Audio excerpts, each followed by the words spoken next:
সুধী দর্শক সবাইকে শুভেচ্ছা জানাচ্ছি। নিশ্চয়ই আপনারা অনেক অপেক্ষায় আছেন।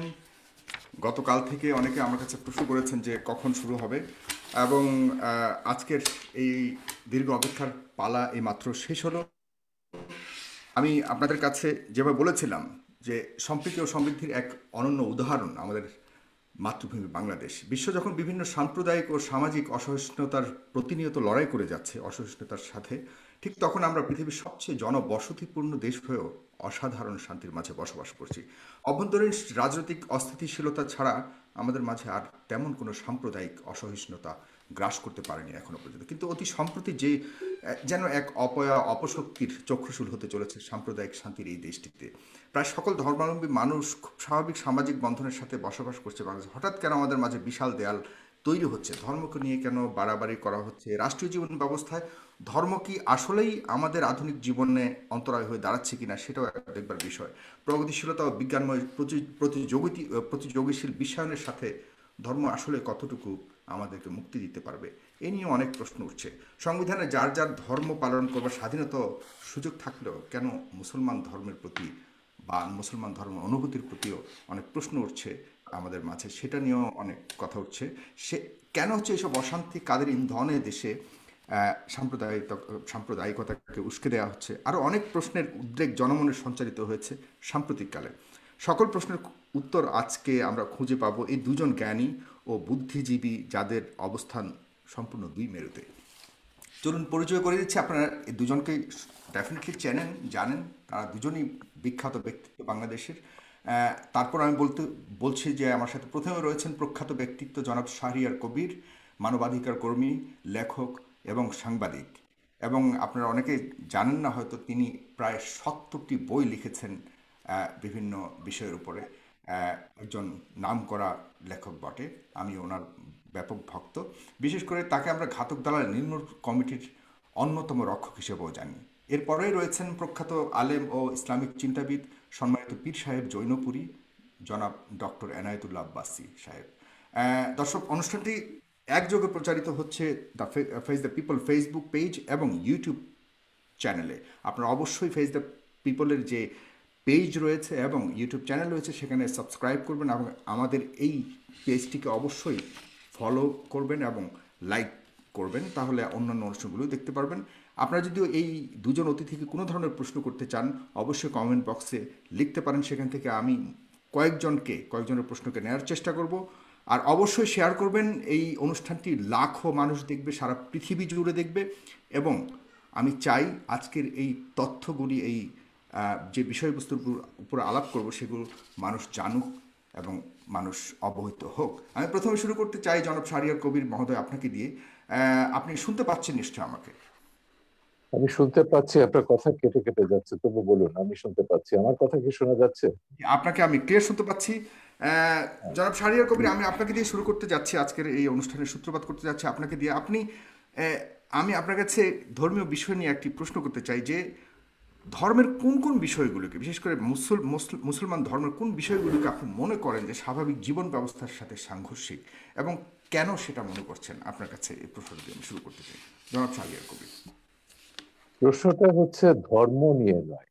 ধর্ম আপনি ইসলাম ধর্ম বলুন, খ্রিস্টান ধর্ম, ইহুদি ধর্ম, হিন্দু ধর্ম বা যে কোনো ধর্মই বলুন না কেন, ধর্ম যদি ধর্মের জায়গায় থাকে, আধ্যাত্মিকতার জায়গায় থাকে, এইটা নিয়ে আমাদের সভ্যতার, বিজ্ঞানের, রাষ্ট্র পরিচালনার কোনোই বিবাদ বিসংবাদ থাকতে পারে না। কিন্তু ধর্মকে যখনই আপনি রাজনীতিতে টেনে আনবেন, ধর্মের রাজনীতির ব্যাখ্যা দেবেন, তখনই ধর্মকে নিয়ে বিড়ম্বনা শুরু হয়, যেটা আমরা উপমহাদেশে জামাত ইসলামের প্রতিষ্ঠার পর থেকে দেখি। আবুল আলা মওদুদি এই যে পলিটিক্যাল ইসলাম বা রাজনৈতিক ইসলামের কনসেপ্টটা, এটা কিন্তু আদর্শগতভাবে এই উপমহাদেশে প্রচলন করেছেন জামাতের প্রতিষ্ঠাতা আবুল আলা মওদুদি। আর এটা ঠিক মওদুদির নিজস্ব মতবাদ নয়, এটা মিশরের হাসান আল বান্নার কাছ থেকে তিনি ধার করেছিলেন।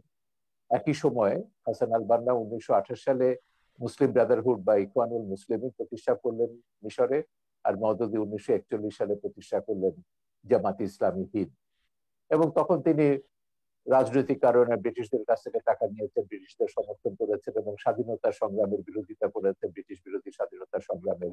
এবং তার এই বক্তব্য ছিল যে মুসলমানরা যেখানে ধর্ম প্রচার করতে পারবে সেটাই তার দেশ, নিজস্ব মাতৃভূমি পিতৃভূমির কোনো কনসেপ্ট ইসলামে নেই।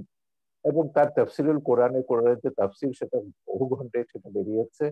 এবং সেইগুলো হচ্ছে আজকে যেটা হচ্ছে, এটা শুধু আজকের না, পরবর্তীকালে আমরা দেখেছি 52 সাল থেকে শুরু করে এই 71 মুক্তিযুদ্ধ পর্যন্ত ধর্মের নামে হত্যা বলুন, সন্ত্রাস বলুন, নারী নির্যাতন বা মানবতা বিরোধী যে কোনো অপরাধকে মওদুদির ইসলাম যেটা বলি, ইসলামের যে বিকৃত ব্যাখ্যা তিনি দিয়েছেন, তিনি এগুলোকে বৈধতা দিয়েছেন।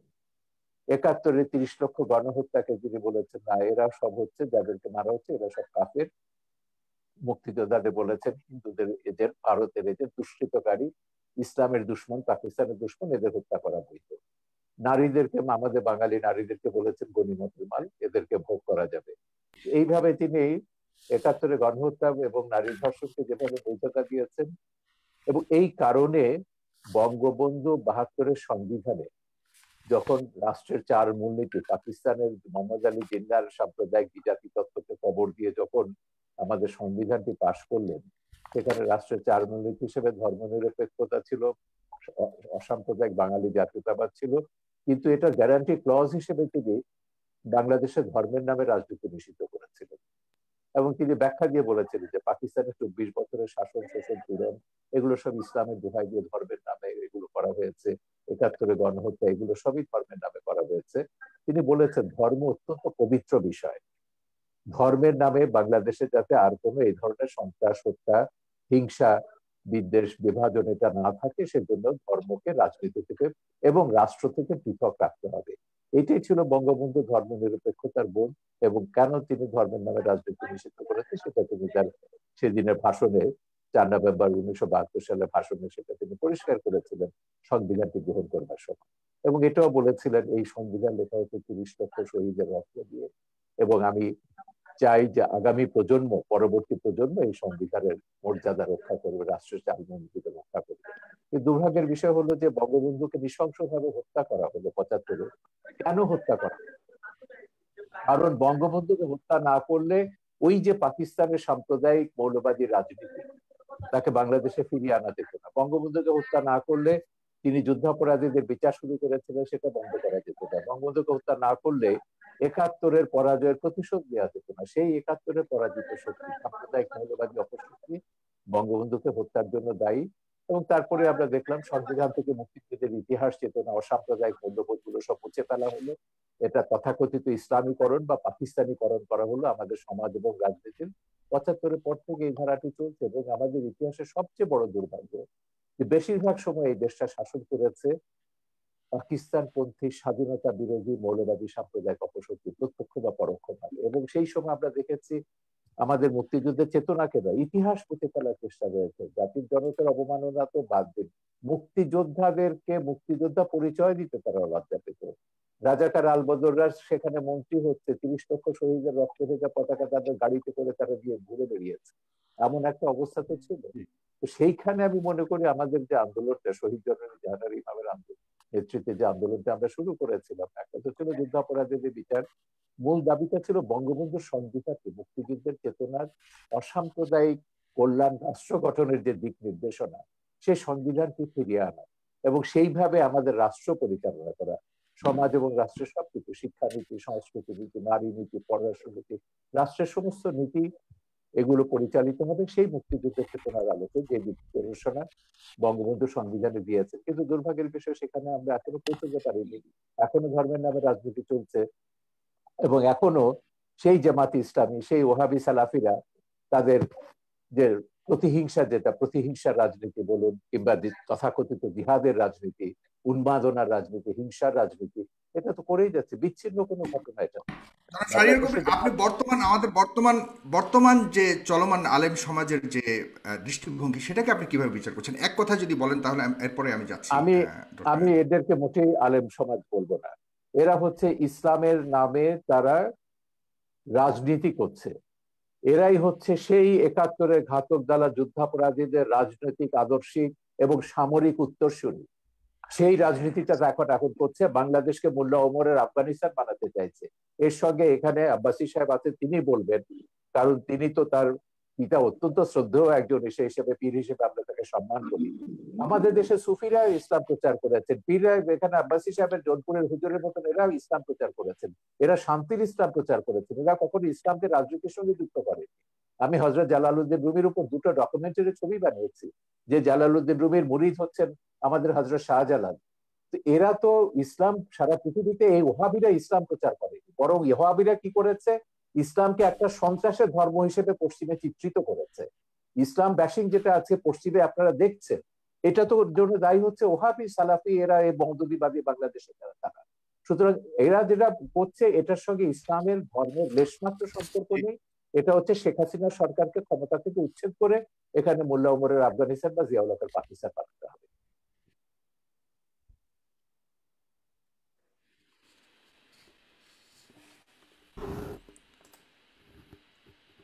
আমি কি ক্লিয়ার করতে পেরেছি আমার বক্তব্য?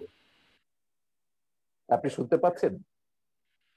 যে না, আমার এখান থেকে একটু সমস্যা হচ্ছে, আনস্টেবল দেখাচ্ছে আমার কানেকশনটা। আমি শুনতে পাচ্ছি, আমাকেই শুনতে পাচ্ছেন কিনা ক্লিয়ারলি? আমি আপনাকে খুব পরিষ্কার শুনতে পাচ্ছি। জি, ধন্যবাদ আপনাকে জনাব শাহরিয়ার কবির। আমি আপনার কাছে আবারও আসবো। জনাব ডক্টর এনায়েতুল্লাহ আব্বাসী হুজুর, আপনার কাছে আসছি।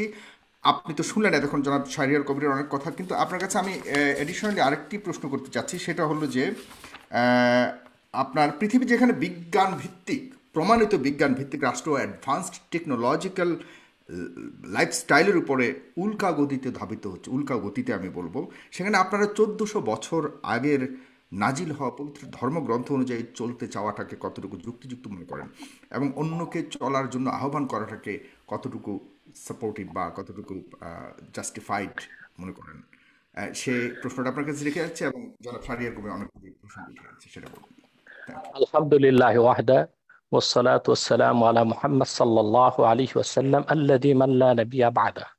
ধন্যবাদ সাগর সাহেবকে, ধন্যবাদ আজকের সম্মানিত অতিথিকে, এবং দেশ ও দেশের বাইরে যারা আজকের প্রোগ্রামটি দেখছেন তাদের সকলকে। শাহরিয়ার কবির সাহেব তার বক্তব্যে বুঝালেন ইসলামের প্রতি তার যথেষ্ট শ্রদ্ধা আছে। এ থেকে স্পষ্ট বোঝা যায় যে ইসলাম সম্পর্কে তার শ্রদ্ধা থাকলেও ইসলাম সম্পর্কে তার মৌলিক জ্ঞান অভাব রয়েছে। তার প্রথমটি হচ্ছে যে ইসলামী রাজনীতির ক্ষেত্রে তিনি আবুল আলা মওদুদীকে টেনে আনলেন, অথচ বাংলাদেশের শতকরা ৮০ জন ওলামায়ে কেরামি আবুল আলা মওদুদীর বিরোধিতা করে থাকেন। আর সবচেয়ে বড় কথা, আবুল আলা মওদুদী ইসলামী রাজনীতির সূচনা উপমহাদেশে করেননি। উপমহাদেশে ইসলামী রাজনীতির সূচনা করেছেন শাহ ওলিউল্লাহ মুহাদ্দিস দেহলভী রহমতুল্লাহি আলাইহি, আবুল আলা মওদুদীরও কয়েক শত বছর আগে। পরবর্তীতে তার ধারাবাহিকতায় ওলামায়ে দেওবন্দের মাধ্যমে ইসলামী রাজনীতির প্রসার ও প্রচার ব্যাপকভাবে ঘটেছিল, এবং উলামায়ে দেওবন্দ ইসলামী রাজনীতির চেতনাতে উদ্বুদ্ধ হয়েই ব্রিটিশ খেদা আন্দোলন করেছিল। সবচেয়ে দুঃখজনক বিষয়, আমাদের দেশের বুদ্ধিজীবীগণ ইসলামকে বিভিন্ন নামে অভিহিত করে থাকেন। কেউ বলেন রেডিক্যাল ইসলাম, কেউ বলেন মডারেট ইসলাম। ইসলামকে বিভক্ত করার কোনো অথরিটি কোনো মানুষের নেই। যদি কেউ ইসলামের লেবাস ধারণ করে ইসলামের অপব্যাখ্যা করে, সেটার দায় তার নিজের, সেটার দায় ইসলামের হবে না। দেখার বিষয় কোরআন সুন্নাতে রাষ্ট্র ব্যবস্থা বা রাজনীতির কথা আছে কিনা, সেটা দেখার বিষয়। তারপর আমরা দেখবো সেটার কে অপব্যাখ্যা করছে, কে সঠিক ব্যাখ্যা করছে। আল্লাহর হাবিব মোহাম্মদ সাল্লাল্লাহু আলাইহি ওয়াসাল্লাম ১,৫০০ বছর আগে আল্লাহর পক্ষ থেকে আমাদেরকে যে দিন ইসলাম দিয়েছেন, সেটা নিছক প্রথা সর্বস্ব কোনো ধর্ম নয়, সেটা পূর্ণাঙ্গ জীবন বিধান। এবং সেই জীবন বিধানের মধ্যে আল্লাহ রাসূল সাল্লাল্লাহু আলাইহি সাল্লাম মুসলিম জীবন কি রকম হবে, তার ব্যক্তি জীবন, তার সমাজ জীবন, তার রাষ্ট্রীয় জীবন কি রকম হবে, তার সুস্পষ্ট ব্যাখ্যা আল্লাহর পক্ষ থেকে দিয়েছেন। কোরআন কারীমের মধ্যে আল্লাহ পাক স্পষ্ট বলেছেন, وعد الله الذين آمنوا منكم وعملوا الصالحات ليستخلفنهم في الأرض كما استخلف الذين من قبلهم وليمكنن لهم دينهم الذي ارتضى لهم। সুস্পষ্টভাবে আয়াতে সকল মুফাসসির একমত, আল্লাহ পাক মুসলিম স্টেটে খেলাফত প্রতিষ্ঠার কথা বলেছেন। যারা ইমানদার, ন্যাক আমল করবে, আল্লাহ পাক তাদের সাথে ওয়াদাবদ্ধ। তারা যদি ইমানের উপর অটল অবিচল থাকে, ন্যাক আমল করে, আল্লাহ পাক তাদেরকে খেলাফতের দায়িত্ব দিবেন। আল্লাহ তাআলা সূরা হজ্জে বলেছেন, আল্লাযীনা ইম্মাক্কান্নাহুম ফিল আরদি আকামুস সালাতা ওয়া আতাউয যাকা ওয়া আমারু বিল মা'রুফি ওয়া নাহাউ আনিল মুনকার ওয়ালিল্লাহি আকিবাতুল উমুর। যদি আমি মুহাম্মদ সাল্লাল্লাহু আলাইহি সাল্লামের ঈমানদার উম্মতকে রাষ্ট্র ক্ষমতা দান করি, তারা রাষ্ট্রীয়ভাবে তারা নামাজ কায়েম করবে, জাকাত আদায় করবে, সৎ কাজে আদেশ করবে, অসৎ কাজে বাধা দিবে। এটা সুস্পষ্টভাবে ইসলামী রাষ্ট্র ব্যবস্থা ও রাজনীতির কথাই বলা হয়েছে কোরআন কারিমে। সহিহ মুসলিম, সৌদি আরবের ছাপ, 2445 নম্বর হাদিস, আল্লাহ রসুল সাল্লাল্লাহু আলাইহি ওয়াসাল্লাম ইরশাদ করেছেন, কানা বানু ইসরাঈল তাসুসুহুমুল আম্বিয়া কুল্লামা হালাকা নাবিয়্যুন খালাফাহু নবী ওয়া ইন্নাহু লা নাবিয়্যা বা'দি ফাসায়াকুনু খুলাফা। বনি ইসরায়েলের নবীগণ রাজনৈতিক নেতৃত্ব দিতেন। শুধু ইসলামে আল্লাহ রাজনীতি দিয়েছেন তা নয়, পূর্বের যত নবী এসেছেন বনি ইসরায়েলে, হযরত দাউদ, হযরত সুলাইমান। এই জন্য ওল্ড টেস্টামেন্ট বাইবেল, পুরনো বাইবেলে আমরা দেখতে পাই হযরত দাউদকে বলা হয়েছে কিং ডেভিড, কারণ তিনি রাজা ছিলেন, তিনি আল্লাহর বিধান মোতাবেক রাষ্ট্র পরিচালনা করতেন। বনি ইসরায়েলের নবীগণ রাজনৈতিক নেতৃত্ব দিতেন। যখন একজন নবী ইন্তেকাল করতেন, আরেকজন নবী সেই দায়িত্ব নিত। আল্লাহ রাসূল সাল্লাল্লাহু আলাইহি ওয়াসাল্লাম বলেছেন, কিন্তু আমি মুহাম্মদ সাল্লাল্লাহু আলাইহি সাল্লাম আল্লাহর সর্বশেষ নবী ও রাসূল, আমার পরে কোনো নবী নাই, কিয়ামত পর্যন্ত কোনো নবী আসবে না। আমার উম্মতের মধ্যে যারা খলিফা, তারা আমার উম্মতের রাজনৈতিক নেতৃত্ব দিবে। এভাবে কোরআন কারীমের অসংখ্য আয়াত এবং সহিহ হাদিস থেকে কথা সুস্পষ্টভাবে প্রমাণিত যে ইসলামী রাষ্ট্র ব্যবস্থা ও ইসলামী রাজনীতির সুস্পষ্ট কনসেপশন কোরআন ও হাদিসের মধ্যে আছে। এবং দ্বিতীয় যে কথাটি সম্মানিত অতিথি ভুল বলেছেন, তা হলো মওদুদি কি করেছে না করেছে এদেশের মূল ধারার ওলামায়ে কেরাম তার সাথে মোটেও একমত নয়, মোটেও তাদের কোনো সম্পর্ক নেই। কিন্তু বরং মওদুদিকে ফলো এদেশের, করে অনেক অনেক বিশাল জনগোষ্ঠী রয়েছে, এটাও তো সত্য। জি জি, সেটাও আছে, সেটা আমি ওনার প্রসঙ্গটার জবাব দিচ্ছি আগে। জি। আগে ওনার প্রসঙ্গটার জবাব দিচ্ছি। তার মানে এই নয় যে বাংলাদেশে যারা ইসলামী রাজনীতি করেন, ইসলামী আন্দোলন করছেন, ইসলামী শাসন ব্যবস্থা কায়েম করতে চাচ্ছেন, তারা মওদুদির অনুসারী। বিষয়টা নির্জলা মিথ্যা ছাড়া আর কিছুই নয়, কিংবা তথ্য এবং সন্ত্রাস মওদুদির ছাড়া আর অনুসারী কিছুই নয়। হওয়াটাও কি একদম ইসলাম বিরোধী কিনা, সেটাও আপনি কিভাবে দেখেন? দেখুন, আমি সহ ওলামায়ে কেরাম এবং বাংলাদেশে যারা পীরি মুরিদের সাথে সম্পর্কিত, আমাদের সাথে আবুল আলা মওদুদির আকীদাগত যথেষ্ট পার্থক্য আছে। এখন মওদুদির অনুসারী যারা, বিষয়টা তাদেরকেই প্রশ্ন করা উচিত। আমাদের সাথে তো তাদের যথেষ্ট আকীদাগত এবং মুসলমানের মধ্যে এত তরিকাগত অনুসারী থাকবে কেন পার্থ- হুজুর? জি, এত হ্যাঁ, বিভক্ত থাকবে কেন সেটা মুসলমানের পরে মধ্যে? উত্তর দিচ্ছি। আমি আমি আমি উত্তরটা শেষ করছি। তাহলে আমাদের উপমহাদেশে ইসলামী রাজনীতির সূচনা করেছেন শাওলিউল্লাহ মুহাদ্দিস দেহলভী রহমতুল্লাহ, পরবর্তীতে তার উত্তরসূরি সৈয়দ আহমদ বেরেলী রহমতুল্লাহ, যিনি ব্রিটিশ খেলাফত আন্দোলনের নেতৃত্ব দিয়েছেন, পরবর্তীতে মাহমুদুল হাসান দেওবন্দি রহমতুল্লাহ। তাদের মাধ্যমে মূলত ওলামায়ে উলামায়ে আহলে সুন্নাত ওয়াল জামাত, উলামায়ে আহলে হক রাজনীতির উত্তরসূরি হয়েছে বাংলাদেশে, এবং ইসলামী খেলাফত রাজনীতি প্রতিষ্ঠার কাজ তারা করে যাচ্ছেন। দ্বিতীয় যে বিষয়টি হচ্ছে যে আহ, আমরা জবাব দিলাম যে এটা কোনো ব্যক্তির আবিষ্কৃত নয়, ইসলামী রাজনীতি এটা কোরআন সুন্নাহরই মত। দ্বিতীয় যে কথাটি আমাদের সম্মানিত অতিথি বলেছেন, বঙ্গবন্ধুকে কারা হত্যা করলো, আমি এই বিষয়ে আমার খুব একটা ধারণা নেই। তবে আমি একটু প্রশ্ন করব ওনাকে যে স্বাধীনতার স্থপতি বঙ্গবন্ধু শেখ মুজিবুর রহমান, তিনি বাংলাদেশে যখন একটি দেশ স্বাধীন করলেন, এদেশের মানুষকে স্বাধীন একটি রাষ্ট্র উপহার দিলেন, তখন 72 থেকে 75 পর্যন্ত বঙ্গবন্ধুর পর্বতসম সুনাম সুখ্যাতির উপর কারা আঘাত করেছিল? তারাও কি রাজাকার ছিল? তারাও কি আলবদর ছিল?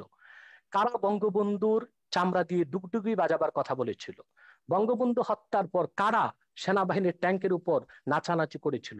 তাদেরকেও আমরা বাংলাদেশে মন্ত্রিত্ব দিয়েছি, তাদেরকে আমরা রাজনৈতিক ক্ষমতার ভাগ দিয়েছি, এবং বঙ্গবন্ধুকে যারা হত্যা করেছে তাদেরকে আমরা সুযোগ সুবিধা দিয়েছি। হতে পারে আলবদর, রাজাকার বা বিদেশি শক্তির ইন্ধন ছিল বঙ্গবন্ধু হত্যায়, কিন্তু যারা বাংলাদেশে খুব বেশি ধর্মনিরপেক্ষতার কথা বলে, বাংলাদেশকে একটি ডি ইসলামাইজেশন, ইসলাম মুক্ত একটি বাংলাদেশ গঠন করতে চায়, তারাও প্রত্যক্ষ এবং পরোক্ষভাবে বঙ্গবন্ধু হত্যায় জড়িত ছিল। কেননা বঙ্গবন্ধু ছিলেন খুবই ধার্মিক একজন ব্যক্তি, ইসলামের মূলনীতিতে তার ছিল যথেষ্ট বিশ্বাস, অগাধ বিশ্বাস। আপনাকে অনেক ধন্যবাদ জনাব এনায়েতুল্লাহ আব্বাসী। হুজুর, আপনি অনেক সুন্দর কথা বলেছেন। জনাব শাহরিয়ার কবির, আপনার কাছে আমি এই ওনার কথা ধরেই প্রশ্নটা করতে যাচ্ছি, এবং আপনিও বলেছেন যে আপত্তিটা শুধু ধর্ম নিয়ে রাজনীতি করাটা। তো ধর্ম নিয়ে রাজনীতি করার অধিকার কি সাংবিধানিকভাবে ধর্মীয় জনগোষ্ঠীকে কোনোভাবে কি বারণ করা হয়েছে কিনা সংবিধানে? নাম্বার 1। নাম্বার 2 হলো 39 অনুচ্ছেদ অনুযায়ী কথা বলবার অধিকার সবারই রয়েছে, বাক স্বাধীনতার অধিকার দেওয়া হয়েছে। সেখানে হুজুররা কথা বললে, যেটাকে আমরা ওয়াজের মাধ্যমে আমরা দেখতে পাই, হুজুররা বিভিন্ন ধরনের কথা বলে, যেটাকে আমরা ওয়াজ বলি, কিন্তু সেটাই যখন একটা সিম্পোজিয়ামের মাধ্যমে যখন আমরা প্রগতিশীল সমাজ থেকে যখন কথা বলি সেটাকে আমরা মোটিভেশনাল স্পিচ বলি। তো ওয়াজটাকে কেন আমরা সাপ্রেস করার চেষ্টা করছি? যেমন আজকাল ওয়াজ, চতুর্দিকে ওয়াজকে বন্ধ করার একটা চেষ্টা করা হচ্ছে। এই স্বাধীনতাটা নাই কেন? কথা বলবার ওই স্বাধীনতাটা নাই কেন? সেখানে কি সংবিধানের আলোকে কোনো ধরনের নিষেধ রয়েছে কিনা আপনার কাছে জানতে চাচ্ছি। না, আপনি কোথায় ওয়াজ সাপ্রেস করা হচ্ছে এরকম তথ্য কিন্তু বাংলাদেশে আমার জানা নেই। আমার কাছে ওয়াজের নামে অনেকগুলি ভিডিও আমি আছে।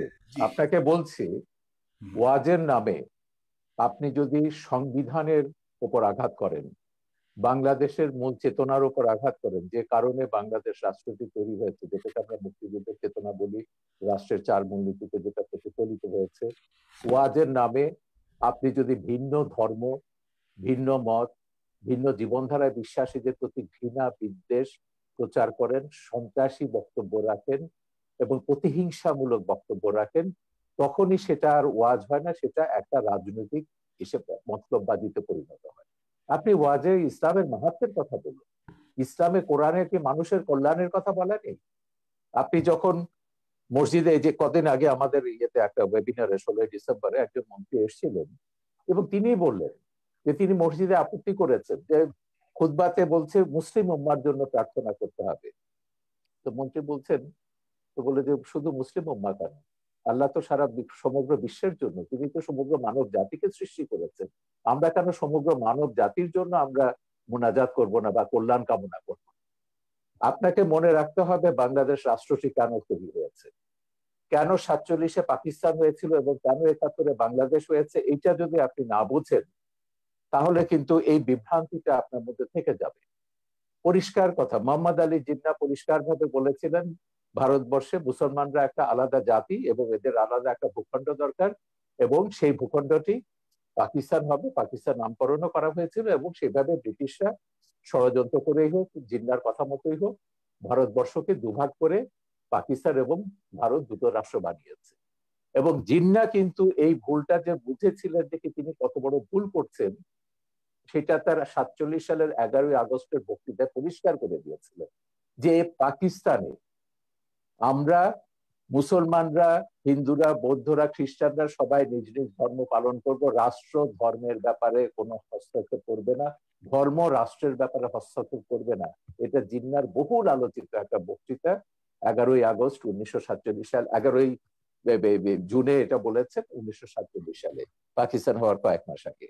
কিন্তু তখন এই মওদুদি এবং অন্য ইসলামপন্থীরা তারা বললেন যে কি না, পাকিস্তান হয়েছে ইসলামী ব্যবস্থার জন্য, এবং তারা সেখানে ইসলামী শাসন ব্যবস্থা 1900 মৃত্যুর পরে, জিন্নাহ মৃত্যুর পর তারা অবজেক্টিভ রেজলিউশন যেটা পাশ করলেন সেটা বললেন যে পাকিস্তান হবে একটা ইসলামী হুকুমত।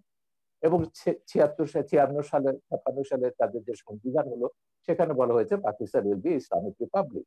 এখন এই ইসলামিক রিপাবলিকটি কি করেছে, ভাষা আন্দোলন থেকে শুরু করে 71 পর্যন্ত, মুক্তিযুদ্ধ পর্যন্ত, ব্রিটিশরাই তো আমাদের যাবতীয়, ইসলামের ধর্মীয় ভিত্তিতে ওই দেশটাকে বিভক্ত করেছিল। জনাব শাহরিয়ার কবির, হ্যাঁ হ্যাঁ, ব্রিটিশরা তৎকালীন ধর্মের সময় নামে। অনেক সভ্য জাতি। সাগর আমাকে সাহেব, শেষ করতে দিন আব্বাসী সাহেব, আমার বক্তব্য শেষ হলে আপনি বলুন, আপনার বক্তব্যের মাঝখানে আমি কোনো কথা বলি না। ব্যাপারটা হচ্ছে যে ব্রিটিশরাই করুক, জিন্নাহর পলিসি অনুযায়ী হোক, ব্রিটিশদের মতবাদের জন্য হোক, ভারত বিখণ্ডিত হয়েছে ধর্মের নামে, যে হিন্দুরা আলাদা একটা ধর্ম, ইসলাম আমি আলাদা আমি একটা সরি, ধর্ম। আমি জাস্ট আপনাকে সাপ্লিমেন্ট করছি, আপনি আপনি অবশ্যই বলবেন। আমি জাস্ট আপনাকে, শুধুমাত্র ভারত বিভক্ত নয়, ব্রিটিশরা আরো অন্যান্য যতগুলি রাষ্ট্র রয়েছে বহু পৃথিবীর, দেশ তারা তাদের যখন, সমস্ত কলোনি হ্যাঁ, বিভক্ত করেছে ধর্মীয় তাদের আলোকেই কিন্তু মতলবে। বিভক্ত করেছে। না জি না, আমি ভারতবর্ষের মধ্যে কনসেন্ট্রেট করছি, আমি গোটা ব্রিটিশ কলোনি নিয়ে আমি কথা বলছি না, ওদের তো 67টা দেশে তারা এইভাবে বদমাইশি করেছে। ভারতবর্ষকে তারা ধর্মের নামে ভাগ করেছে এবং বলেছে মুসলমানরা পাকিস্তান এবং ভারতে, হিন্দুরা এসে থাকবে ভারতে। তখন কিন্তু মুসলিম জাতীয়তাবাদী নেতারা আবুল কালাম আজাদ থেকে শুরু করে বদরুদ্দিন তায়েবজি এবং এরা অনেকে আপত্তি করেছেন। ওনারা বলছেন এটা একটা অ্যাবসার্ড আইডিয়া। অ্যাবসার্ড কেন বলছেন, যে পাকিস্তানে যতই মুসলমানদের জন্য হোক না কেন, সেখানে হিন্দুরা আছে, হিন্দুদের সবাই এখানে আসতে পারবে না, ভারতের সব মুসলমান পাকিস্তানে যেতে পারবে না। এবং সেই বাস্তবতাটা আমরা দেখেছি, 10 লাখ মানুষকে হত্যা করা হলো বা প্রাণ বলি দেওয়া হলো, কিন্তু বিভক্ত হলো। এখানেও হিন্দু, খ্রিস্টান, বৌদ্ধ রয়ে গেছে। ভারতেও এখন তো দ্বিতীয় বৃহত্তম সংখ্যক মুসলিমের আবাস হচ্ছে ভারত। এই যে জিন্নাহর যে দ্বিজাতি তত্ত্বের অসারতা, এটা হচ্ছে একটা কারণ। একটা প্রমাণ।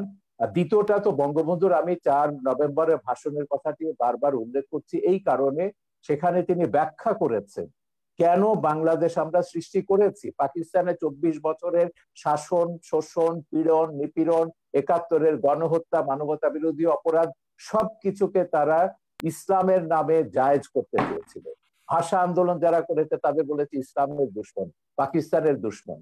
এইভাবে এই আন্দোলনগুলো, সংগ্রামগুলোকে দমন করেছে, রাজনৈতিক হোক, সাংস্কৃতিক হোক, সামাজিক হোক, সবগুলোকে দমন করেছে ইসলামের নামে। এবং সেই জন্য বঙ্গবন্ধু তার ওই ভাষণে পরিষ্কারভাবে বলেছিলেন, ধর্মের পবিত্রতা রক্ষার জন্য ধর্মকে রাখতে হবে ধর্মের জায়গায়, রাজনীতিকে রাখতে হবে রাজনীতির জায়গায়, রাজনীতির সঙ্গে ধর্মকে মেলানো যাবে না। এই কারণে বাংলাদেশ রাষ্ট্রটি তৈরি হয়েছে, সৃষ্টি হয়েছে 30 লক্ষ শহীদের রক্তের বিনিময়। আপনি সেই ইতিহাস এখন উল্টে দিতে পারেন না। এখন আপনি বলতে পারেন না যে না, বাংলাদেশ হয়েছে ইসলামী হুকুমত কায়েমের জন্য, বাংলাদেশে এগুলো সেকুলারিজম থাকবে না, বঙ্গবন্ধুর আদর্শ থাকবে না, মুক্তিযুদ্ধ থাকবে না, যে সেই এরা ব্যাপারগুলো জামাতিরা যে কথা। সংবিধানে কেন কম্প্রাইজ করা হচ্ছে না, নাম্বার ওয়ান। সাম্প্রদায়িকতা কেন? আপনি তো সংবিধানে 4 মূলনীতি তো ফিরিয়ে আনা হয়েছে। এখন রাষ্ট্রধর্ম নিয়ে সেখানে সুপ্রিম কোর্টে এটা মামলা বিচারাধীন আছে, সুপ্রিম কোর্টের আপিল বিভাগে মামলাটি রয়েছে, কারণ সুপ্রিম কোর্টের রাষ্ট্রধর্ম ইসলামের যেটা, এটা হচ্ছে আমাদের সংবিধানের আর্টিকেল 12-এর সঙ্গে সাংঘর্ষিক। আর্টিকেল 12 বলছে রাষ্ট্র বিশেষ কোনো ধর্মকে পৃষ্ঠপোষকতা করবে না, কিন্তু রাষ্ট্রধর্ম ইসলাম বলে আপনি একটা বিশেষ ধর্মকে পৃষ্ঠপোষকতা করছেন। এটা বাংলাদেশের সংবিধান বিরোধী। যতক্ষণ পর্যন্ত আপনি খিলাফত না কায়েম করে এই সংবিধানটি পুরোপুরি বাতিল করে দেবেন, ততক্ষণ পর্যন্ত বাংলাদেশে থাকতে হলে বাংলাদেশের সংবিধান মেনে আপনাকে থাকতে হবে এবং সংবিধানের মর্যাদা রক্ষা করতে হবে।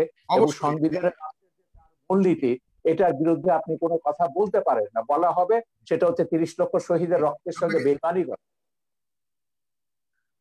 আপনাকে অনেক ধন্যবাদ, খুব সুন্দর কথা বলেছেন। ডেফিনেটলি আপনি যদি বাংলাদেশের নাগরিক হয়ে থাকেন জনাব আব্বাসী, আপনাকে অবশ্যই সংবিধান যতক্ষণ না পর্যন্ত পরিবর্তিত না হবে ততক্ষণ পর্যন্ত আপনাকে সংবিধানকে মানতেই হবে। এটাই হলো একজন নাগরিক হিসেবে আপনার কর্তব্য। কিন্তু তবুও সেখানে কিছু কিছু যেটা জনাব শাহরিয়ার কবির উঠে এনেছেন যে আপনারা হুকুমত কায়েম করার জন্য যে ইয়ে করছেন, সেটা কীভাবে সম্ভব?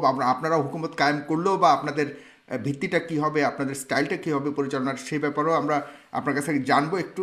তবে এর আগে যেটা বলেছেন শাহরিয়ার কবির, এটা আমারও একটা প্রশ্ন, যে আপনারা যখন দোয়া চান শুধুমাত্র মুসলিম উম্মার জন্য কেন দোয়া চান, কেন সমগ্র জাতির জন্য দোয়া চান না? কারণ আল্লাহর তৈরি সব জাতি, পুরো বিশ্ব, তাহলে কেন অন্যরা বঞ্চিত হবে আপনাদের দোয়ার থেকে? এটাও আপনি বলবেন।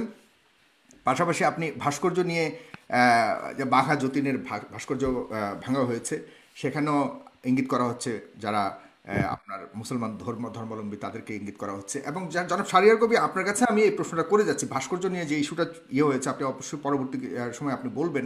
সেখানে আবার দেখা যাচ্ছে যে আওয়ামী সমর্থিত কয়েকজন আওয়ামী নেতাকেও গ্রেফতার করা হয়েছে সন্দেহমূলকভাবে। সেখানে আমরা বুঝতে পারছি অনেকে এটা বলতে চাচ্ছে যে শুধুমাত্র একটা প্রি প্ল্যান্ড একটা ঘটনা ঘটিয়ে এই আমাদের আলেম সমাজকে আপনার আটকানোর জন্য বা আলেম সমাজকে নিন্দা করানোর জন্য, আলেম সমাজকে দোষারোপ করার জন্য এই অপচেষ্টা করা হচ্ছে। এটাকে আপনি কিভাবে দেখেন? আমি ডক্টর এনায়েতুল্লাহ আব্বাসী আপনার কাছে যাচ্ছি আপনার পরে।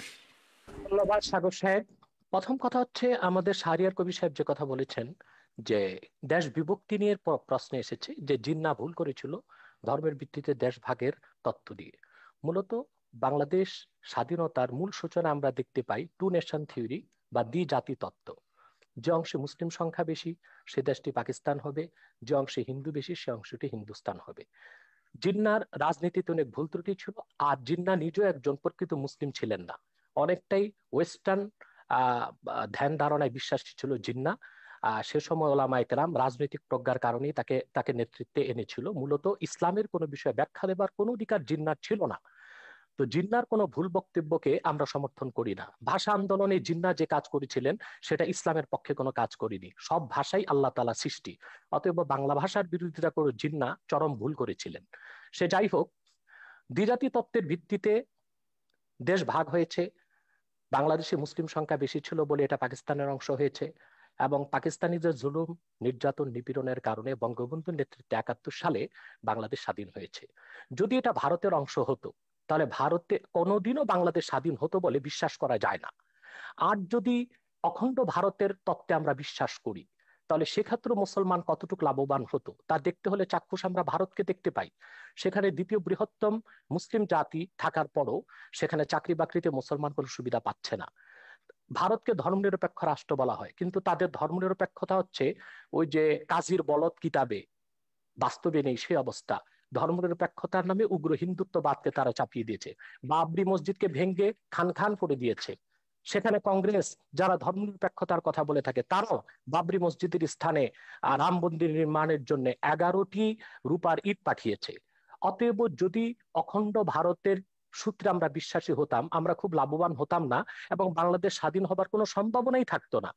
টুনিশন থিওরি বা দ্বিজাতি তত্ত্বের ভিত্তিতে দেশ বিভক্ত হয়েছে বলেই আজকে আমরা চূড়ান্তভাবে একটি স্বাধীন বাংলাদেশ, একটি রাষ্ট্র পেয়েছি। তৃতীয় যে কথা আপনি বলেছেন যে খেলাফত প্রতিষ্ঠিত হওয়ার আগ পর্যন্ত এমন কোনো কাজ করা যাবে না যেটা সংবিধানের বিরুদ্ধে যায়।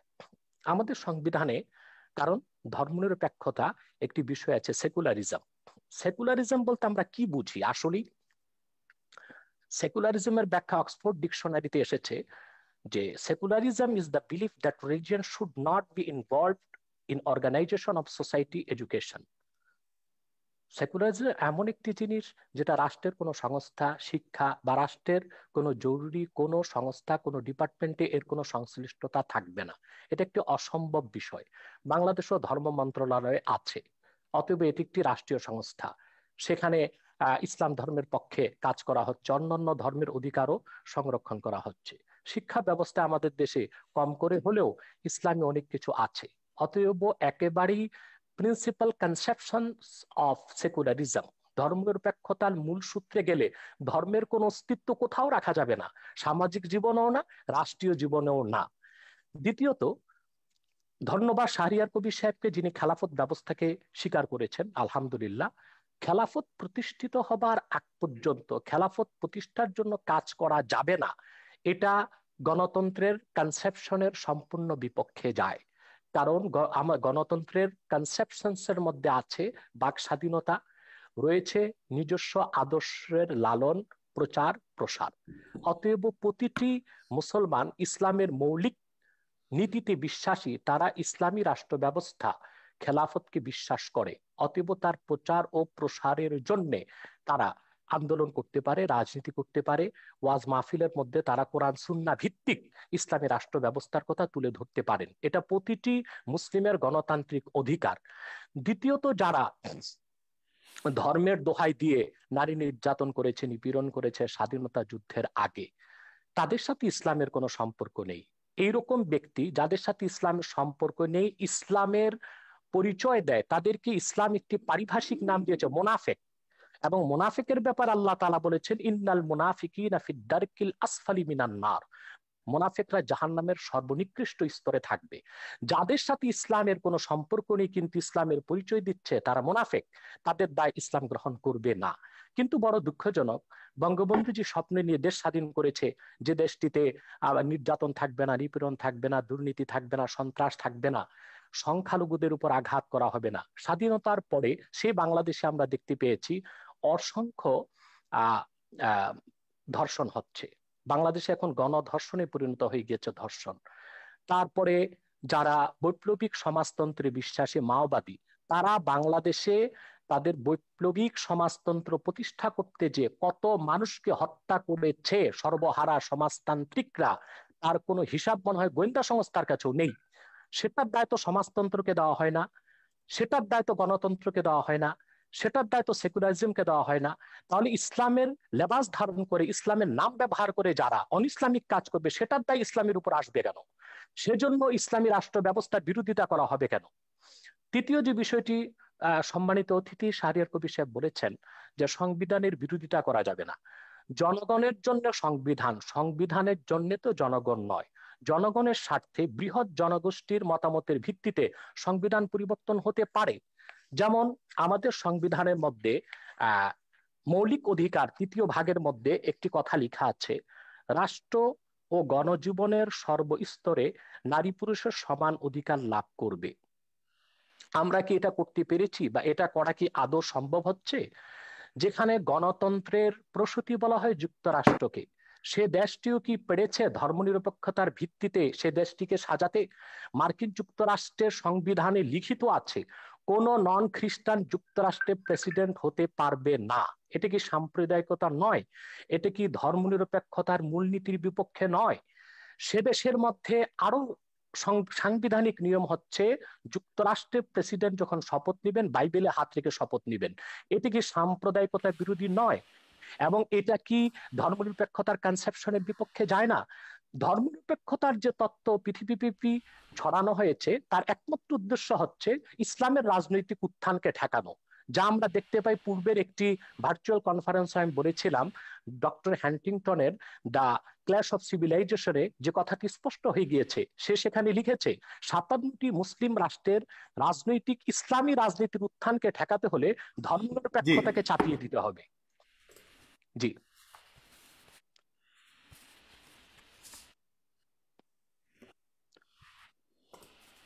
শুনতে পাচ্ছেন সাগর সাহেব?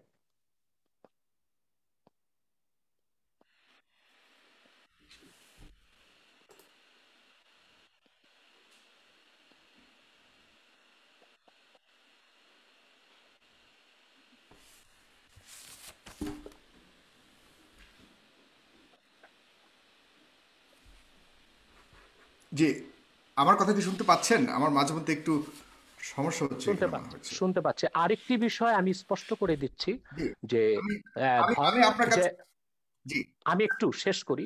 ধর্মনিরপেক্ষতার মূল ভিত্তিতে জি জি জি কোনো মুসলমান বিশ্বাস করতে পারে না। কারণ ধর্মনিরপেক্ষতার তিনটি সংজ্ঞা আমরা পেতে পারি। একটি হচ্ছে ধর্মহীনতা, আরেকটি হচ্ছে ইহজাগতিক। ইহজাগতিক অর্থাৎ ধর্মনিরপেক্ষতায় বিশ্বাসীর সকল ধ্যান ধারণা চিন্তা চেতনা হবে ইহজাগতিক, বস্তুবাদী, ভোগবাদী। তৃতীয় হচ্ছে ধর্মনিরপেক্ষতার রাষ্ট্রের সকল ধর্মের সমান অধিকার। আমার দৃষ্টিতে খেলাফত প্রতিষ্ঠিত হলেই অন্য সকল ধর্মের লোক তার ধর্মীয় অধিকার পূর্ণ মাত্রায় ভোগ করতে পারবে। আমরা ভারতের দিকে দেখতে পাই, মুসলমান সেখানে ধর্ম কি মুসলমান কোনো আমাদের, অধিকার পাচ্ছে না। জি, জি মুসলমান ধর্মকে আপনার কাছে প্রশ্নটি রেখে যাচ্ছি, এরপর আমি শারীরিক কবির সাহেবের সাথে যাচ্ছি। আপনার কাছে প্রশ্নটা রেখে যাচ্ছি যে মানুষের স্বাধীনতা, বাক স্বাধীনতার কথা বলা হয়েছে, কিন্তু মানুষের ধর্ম চয়েসের স্বাধীনতাটা রয়েছে কিনা, বাই চয়েস। আমরা তো বাই বর্ন মুসলমান, কিন্তু অনেক প্রশ্ন উঠছে সে প্রগতিশীল সমাজ থেকে বা ইয়ে থেকে, যে বাই চয়েস কোনো ধরনের যখন ধর্ম পরিবর্তন বা গ্রহণ করা হয়, সেক্ষেত্রে আপনাদের অবস্থানটা কোথায়? আপনারা কিছু কিছু ক্ষেত্রে কঠোর হয়ে যান, বা সেখানেও বা মানুষের স্বাধীনতা বাই চয়েস ধর্ম পরিবর্তন করার স্বাধীনতা কতটুকু রয়েছে আমাদের দেশের মতো দেশে, সেখানে আপনি এটাকে কিভাবে দেখেন ইসলামিক আলোকে? জনাব শাহরিয়ার কবির, আপনি বলবেন দয়া করে। না, যেটা বলছেন উনি ধর্মনিরপেক্ষতা নিয়ে, হ্যাঁ, ধর্মনিরপেক্ষতার অনেকগুলো সংজ্ঞা আছে। আমি আপনাকে শুরু থেকে বারবার বলছি যে আজকে যে বিতর্কটা তুলেছেন, এটা বাংলাদেশের সংবিধান বুঝতে গেলে আপনাকে বঙ্গবন্ধুর 4 নভেম্বরের 72 সালে 4 নভেম্বরে গণপরিষদে যে ভাষণটি দিয়েছেন, যেখানে তিনি ব্যাখ্যা করেছেন 4 মূলনীতিকে, এবং সেইটা আপনাকে পড়তে হবে। সেটা না পড়ে অক্সফোর্ড ডিকশনারিতে কি বলেছে, কোন ডিকশনারিতে কি বলেছে, এটা দিয়ে বুঝবে না। বঙ্গবন্ধু ধর্মনিরপেক্ষতা বলতে কি বুঝিয়েছে বাংলাদেশের প্রেক্ষিতে, সেটা আপনাকে বুঝতে হবে। প্রথমত, আমি এটা আমার বহু লেখাতে বলেছি, আমার অন্তত 1 ডজনের উপর বই আছে সংবিধান এবং এগুলো নিয়ে, বঙ্গবন্ধু রাজনৈতিক দর্শন নিয়ে। আমি সেখানে পরিষ্কার বলেছি, বাংলাদেশের এই যে সংবিধানের 4 মূলনীতির মধ্যে 3টে মূলনীতির ব্যাপারে বঙ্গবন্ধু নতুন সংজ্ঞা দিয়েছে। বঙ্গবন্ধুর গণতন্ত্রের সংজ্ঞা এটা কিন্তু আব্রাহাম লিঙ্কনের সেই গণতন্ত্রের সংজ্ঞা নয়, state by the people, for the people, of the people, এটা নয়। বঙ্গবন্ধু পরিষ্কার ভাবে বলেছেন, আমি শোষিতের গণতন্ত্র কায়েম করতে চাই। শোষিতের গণতন্ত্র বলে পশ্চিমের গণতন্ত্রে আপনি কোনো সংজ্ঞা পাবেন না। এটা পশ্চিমের গণতন্ত্র নয়, এটা হচ্ছে বাংলাদেশের গণতন্ত্র, যে গণতন্ত্রের স্বপ্ন বঙ্গবন্ধু তার বিভিন্ন রচনাবলিতে লিখেছেন। বাংলাদেশ হওয়ার বহু আগে থেকে, 52 সাল থেকে তিনি তার বিভিন্ন ভাষণে বলেছেন। একইভাবে সমাজতন্ত্র তিনি সম্পর্কে একই কথা বলেছেন, আমি কমিউনিস্ট নই, আমি সমাজতন্ত্রে বিশ্বাস করি। আব্বাসী সাহেব যথার্থভাবে বলেছেন, বঙ্গবন্ধু ব্যক্তিগত জীবনে অত্যন্ত ধর্মপরায়ণ একজন মানুষ ছিলেন।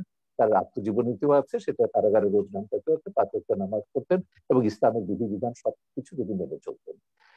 তৃতীয়ত যেটা হচ্ছে, সমাজতন্ত্রের ব্যাপারে তিনি পরিষ্কার বলেছেন, না ধর্মনিরপেক্ষতা, বিশেষ করে ধর্মনিরপেক্ষতার ব্যাপারে আমার ছবিতে, পোর্ট্রেট অফ জিহাদ ছবিতে, আবুল আলা মওদুদির পুত্র হায়দার ফারুক মওদুদি, তাকে পাকিস্তানের সবাই একজন বিশিষ্ট ইসলামিক চিন্তাবিদ হিসেবে জানেন, এবং মওদুদির আদর্শের রাজনীতির তিনি কট্টর সমালোচক।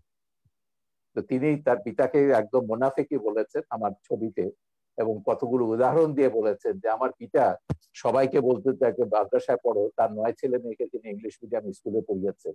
তো এবং তিনি রাজনীতিটাকে সবসময় বাড়িতে ঢোকার আগে বাইরে রেখে আসতেন, যেমন করে ড্রাগ পেডলাররা যেমন করে। এই মওদুদির পুত্র হায়দার ফারুক মওদুদি আমাদের এখানে এসেছিলেন, খুবই লিবারেল একজন ইসলামিক স্কলার। আমাদের সম্মেলনে তিনি পরিষ্কারভাবে বলেছিলেন, জামাত ইসলামীর সমালোচনা করতে গিয়ে তিনি যেটা বলেছেন যে ধর্মনিরপেক্ষতাকে আমাদের দেশে, বিশেষ করে মুসলমান প্রধান দেশে বিকৃতভাবে এটাকে ব্যাখ্যা করা হচ্ছে বা সংজ্ঞা নির্ধারণ করা হচ্ছে। যেমন আরবিতে ধর্মনিরপেক্ষতা, আপনি গুগল খুলে দেখুন, ধর্মনিরপেক্ষতার আরবি শব্দ হচ্ছে দুনিয়াই, যেটা যথার্থভাবে আব্বাসী সাহেব বলেছেন ইহজাগতিকতা। এবং ফ্রান্সে আপনি দেখুন ধর্মনিরপেক্ষতা অনেকটা হচ্ছে নাস্তিকতা সমার্থক, কারণ সেখানে বলছে ফ্রান্সে কোনো পাবলিক প্লেসে রিলিজিয়াস কোনো সাইন থাকতে পারবে না, যেমন সেটা খ্রিস্টান প্রধান দেশ, কিন্তু আপনি ক্রস কোনো স্কুলে, পাবলিক স্কুলে ক্রস ঝোলাতে পারবে না, সেটা তাদের কনস্টিটিউশনের বিরুদ্ধে যায়। উর্দু ডিকশনারিতে আরো এক্সট্রিম ভাবে করা হয়েছে। বাবাই উর্দু যখন উর্দু ডিকশনারিতে সেকুলারিজম উর্দু করেছেন লাদিনী, লাদিনী অর্থ হচ্ছে ধর্মহীনতা।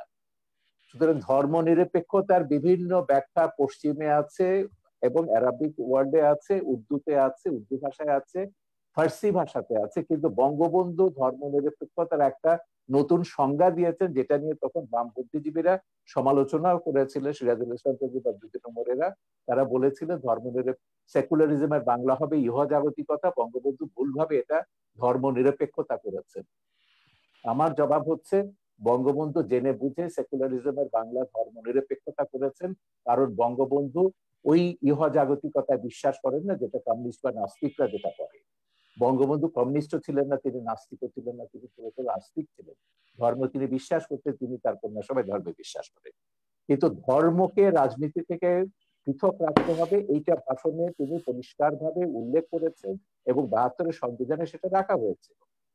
বঙ্গবন্ধুকে হত্যার পর এগুলো সংবিধানের, আমি বললাম যে পাকিস্তানিকরণগুলো হয়েছে বঙ্গবন্ধুকে হত্যার পরে, তার আগে নয়। এখন তার কন্যা ফিরে আসার পর 4 মূলনীতি ফিরে এসছে, কিন্তু 4 মূলনীতির ব্যাপারে বলা হচ্ছে, আমি গোটা সংবিধানের সমালোচনার কথা কখনো বলিনি। আমি বলেছি সংবিধানের রাষ্ট্রের 4 মূলনীতির বিরুদ্ধে কোনো কাজ করা যাবে না, কারণ এটা সংবিধান বলে দিচ্ছে। 4 মূলনীতির পরিপন্থী কোনো আইন কোথাও কিছু থাকতে পারবে না। আমাদের এখনো শরিয়া আইন নয়, এখানে সেকুলার আইন দিয়ে রাষ্ট্র ব্যবস্থা পরিচালিত হয়, যদিও জামাত, হেফাজত, খেলাফত এরা সবাই শরিয়া আইন কায়েম করবার কথা বলছে, ব্লাসফেমি আইন কায়েম করার কথা বলছে, এবং ভিন্ন মত ভিন্ন ধর্মের সবার বিরুদ্ধে তারা বিষোদ্গার করতে দেখি এরা সহ্য করা হবে না, থাকবে না। ওয়াজগুলো শুনলে আপনি বুঝবেন। আমার কথা খুব পরিষ্কার যে ধর্ম একটা আধ্যাত্মিক ব্যাপার। আপনি যখনই বলবেন যে কি ধর্ম এটা রাজনৈতিক ব্যাপার, তখনই বিভেদ আসবে। উদাহরণ দিয়ে বলি আপনাকে, এটা আপনাকে একটু বুঝতে হবে। 52 সালে যখন পাকিস্তানে কাদিয়ানি দাঙ্গা হলো, মওদুদির নির্দেশে কাদিয়ানি মাসালা যখন লিখলেন, প্রচুর কাদিয়ানিকে সেখানে হত্যা করা হলো। বলা হলো কাদিয়ানিরা মুসলমান নয়, এদেরকে হত্যা করতে হবে। এবং সে কাদিয়ানি দাঙ্গার পরে লাহোরে পাকিস্তানে একটা সামরিক আদালত, একটা কমিশন গঠন করেছিল। প্রথমে আদালত করা হয়েছিল, পরে কমিশন হয়েছে, জাস্টিস মুনির কমিশন এটার নাম ছিল। জাস্টিস মুনিরের নেতৃত্বে একটা কমিশন করা হয়েছিল। এই কমিশন পাকিস্তানের 15 জন ইসলামিক স্কলারকে এবং ধর্মীয় রাজনৈতিক দলের নেতাকে, যেসব ধর্মভিত্তিক রাজনৈতিক দল আছে, জামাত ইসলামী এবং নিজামী ইসলামী তখন ছিল, এদেরকে ডেকেছিলেন এবং তারা কতগুলো প্রশ্ন করেছিলেন। এই মুনির কমিশনের রিপোর্টটা আমি মনে করি একটা যুগান্তকারী বক্তব্য, যেটা হচ্ছে কেন একটা রাষ্ট্র ধর্মের ভিত্তিতে হতে পারে না। সেখানে মুনির কমিশন 4টা প্রশ্ন করেছিল প্রধান ইস্যুতে। একটা হচ্ছে ইসলাম কাকে বলে, মুসলমান কাকে বলে, এবং সেইখানে তারা বলছেন যে 15 জনের মধ্যে 15 জন 15টা ব্যাখ্যা দিয়েছেন ইসলাম এবং মুসলমানের। তারপর কতগুলো প্রশ্ন তারা করছেন, যেমন জামাত ইসলামীকে বলেছেন যে আচ্ছা আপনারা তো ইসলামী হুকুমতে বিশ্বাস করেন, কারণ দেশের অধিকাংশ মানুষ হচ্ছে মুসলমান, তাদের অনুযায়ী শরিয়া আইন অনুযায়ী চলবে। তো ভারতের সংখ্যাগরিষ্ঠ মানুষ তো হচ্ছে হিন্দু, তারা যদি এখন মনুর রাজত্বে বিশ্বাস করে, মনুর সংবিধানে বিশ্বাস করে, হিন্দু আইনে ভারত চলবে, আপনি কি সেটা মেনে নেবেন? তিনি বললেন যে ওটা ভারতের ব্যাপার, আমাদের ওখানে কিছু বলার। ওকে, একটা সেকেন্ড সেটা হচ্ছে, এখন ধরুন ভারত পাকিস্তানের সঙ্গে একটা যুদ্ধ হলো, এখন সেখানে ভারতের মুসলমানদের দায়িত্বটা কি হবে? না, প্রথমে বলে যে পাকিস্তানের হিন্দুদের দায়িত্বটা কি হবে, এখানে তো হিন্দুরা আছে। উনি বললেন না, নিশ্চয়ই ভারতের সঙ্গে পাকিস্তানের যুদ্ধ হলে হিন্দুদের তো অবশ্যই পাকিস্তানকে সমর্থন করতে হবে, ভারতের বিরুদ্ধে যুদ্ধ করতে হবে। তারপর বললেন এবার আসুন সেখানে ভারতের মুসলমানদের দায়িত্বটা কি হবে। তারা পরিষ্কার বললেন যে ভারতের মুসলমানদের দায়িত্ব হচ্ছে পাকিস্তানের পক্ষে, ইসলামের পক্ষে লড়াই করা, তার নিজের দেশের বিরুদ্ধে। তো এরপরে তারা আরো অনেকগুলো এই ধরনের অসঙ্গতিপূর্ণ প্রশ্ন করেছেন এবং তারপর বললেন যে কে মুসলিম কে মুসলিম নয় এটা নির্ধারণ করার দায়িত্ব সংবিধান সরকারকে দেয়নি। এটা যদি করতে হয় তাহলে এখানে হানাহানি, সংঘাত, সংঘর্ষ এটা চলতেই থাকবে। সুতরাং ওই যে কাদিয়ানীদেরকে তখন যত মুসলমান অমুসলিম ঘোষণার দাবি করেছিল, তখন তারা বলেছিলেন এটা রাষ্ট্রের এখতিয়ার নয়, এটা ধর্মের এখতিয়ার, এবং ইসলামেও আছে মোহাম্মদের উম্মতদের মধ্যে এতগুলো ভাগ হবে, কতগুলো ৭৩টা ভাগ হবে, এবং তারা কি কোথায় কি যাবে, বেহেশতে যাবে না দোজখে যাবে, আমি সেই বিতর্কে যাচ্ছি না। ইসলামের এগুলো ভাগ নিয়ে তিনি যেমন বলেন মদদি নিয়ে তাদের মধ্যে আলেমদের মধ্যে দ্বিমত আছে, খেলাফত নিয়ে দ্বিমত থাকতে পারে, মদদিরা বিশ্বাস করেন, জামাত বিশ্বাস করে তারা গণতান্ত্রিক ভাবে ক্ষমতা যাবে, যে মদদি গণতন্ত্রকে একসময় কুফরি মতবাদ বলেছিলেন, নির্বাচনকে তিনি শিকারী কুকুরের দৌড় বলেছিলেন, পরে তারা আবার নারী নেতৃত্বকে হারাম বলেছিলেন, এগুলো পরে সবই তারা মেনে নিয়েছে।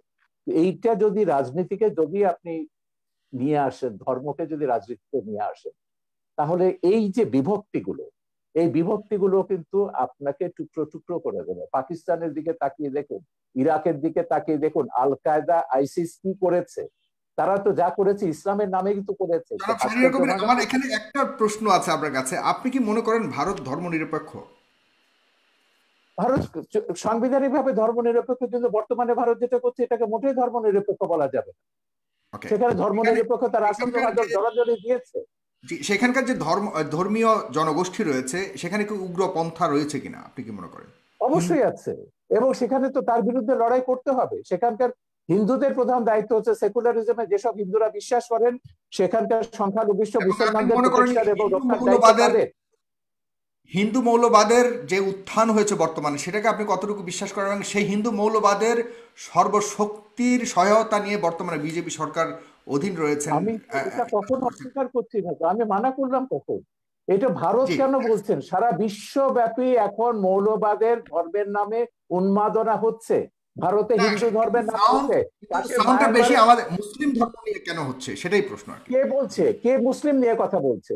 আমি মায়ানমারে যখন বুদ্ধিস্ট মঙ্করা যখন মুসলিম নিধন নিয়ে কথা বলছে, সবচেয়ে বেশি রোহিঙ্গাদের ব্যাপারে নির্মূল কমিটি কথা বলেছে, আমাদের সংগঠন কথা বলেছে, আমরা কমিশন গঠন করেছি, আন্তর্জাতিক সেমিনার অন্তত কয়েক ডজন ইন্টারন্যাশনাল সেমিনার করেছি যে বার্মাতে বুদ্ধিস্ট মঙ্কদের একটা গোষ্ঠী, আমি গোটা বৌদ্ধ ধর্মকে বলবো না, মঙ্করা, আমি কখনো ইসলাম ধর্ম বলছি না, হিন্দু ধর্ম বলছি না, কিছু ধর্ম ব্যবসায়ী রাজনৈতিক মতলবে ধর্মকে ব্যবহার করছে, ইহুদি ধর্মের নামে যেমন করছে, হিন্দু ধর্মের নামে হচ্ছে, ইসলাম ধর্মের নাম হচ্ছে, খ্রিস্টান ধর্মের নাম হচ্ছে, এমনকি সবচেয়ে শান্তির ধর্ম যেটা বলা হয় বৌদ্ধ ধর্ম, সেই নামেও কিন্তু হচ্ছে, ভারত বার্মাতে হচ্ছে, সিলনে হচ্ছে, এগুলো আমরা দেখছি।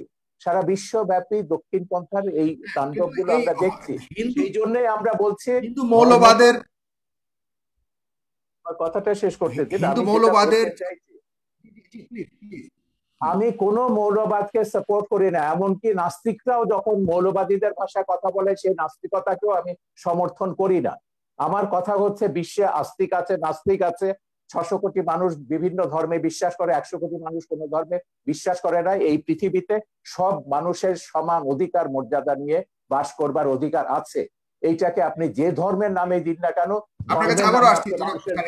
বিভক্তি করতে পারবেন না। জি, আপনার কাছে আবার আসছি ডক্টর এনায়েতুল্লাহ আব্বাসী, বলবেন দয়া করে। আপনার কাছে আমি কিছু প্রশ্ন রাখতে চাই, আমার কাছে অনেকগুলি প্রশ্ন রয়েছে, কিন্তু আপনাকে ছোট করে প্রশ্নগুলো বলছি। জনাব এনায়েতুল্লাহ আব্বাসী, যে কোরআনের রাজনীতি সম্পর্কে কোনো আয়াত রয়েছে কিনা কোরআনে? নাম্বার 1। ইতিমধ্যে রাজনীতির ব্যাপারে কয়েকটি আয়াত এবং সহিহ হাদিস শুনিয়েছি। হ্যাঁ, এটা বলবেন। তারপর ধর্মনিরপেক্ষতা মানে কি? ধর্মহীনতা নয়, এটা কতটুকু ঠিক? কিছু বুদ্ধিজীবী বলে থাকে ইসলামের ব্যাখ্যা। আমি উত্তর দিচ্ছি। আপনি দিয়েন, আমি কিছু ইসলামের ব্যাখ্যা কি বাংলাদেশি আলেমদের কাছ থেকে নিব? ইসলামের ব্যাখ্যা না সাগর, কথা হচ্ছে সাগর আপনি প্রশ্নটাকে অন্যদিকে নিয়ে যাচ্ছেন। আমি ইসলামের ব্যাখ্যা শুনতে চাইছি না, আমি শুনতে চাইছি বঙ্গবন্ধু সেকুলারিজম সম্পর্কে সংবিধানে কি বলেছে। পরে প্রথম বাক্যটি হচ্ছে ধর্মনিরপেক্ষতা মানে ধর্ম। হ্যাঁ, আপনারটা বলবে। আমি পাশাপাশি অন্য কিছু প্রশ্ন আসছে, সেটাই আমি দিচ্ছি, উনি একসাথেই বলবেন সবগুলো। আপনাদের ইসলামীয় রাজনৈতিক উদ্দেশ্য কি, এবং এটা তো বলে গেছেন। জি, আপনি বলুন। জি, প্রথম কথা হচ্ছে তিনি একটি কথা স্বীকার করেছেন, ধর্মহীনতা বা সেকুলারিস্টের অর্থ ইহ জাগতিক, এই অর্থে বঙ্গবন্ধু বাংলাদেশে ধর্মনিরপেক্ষতা চাননি।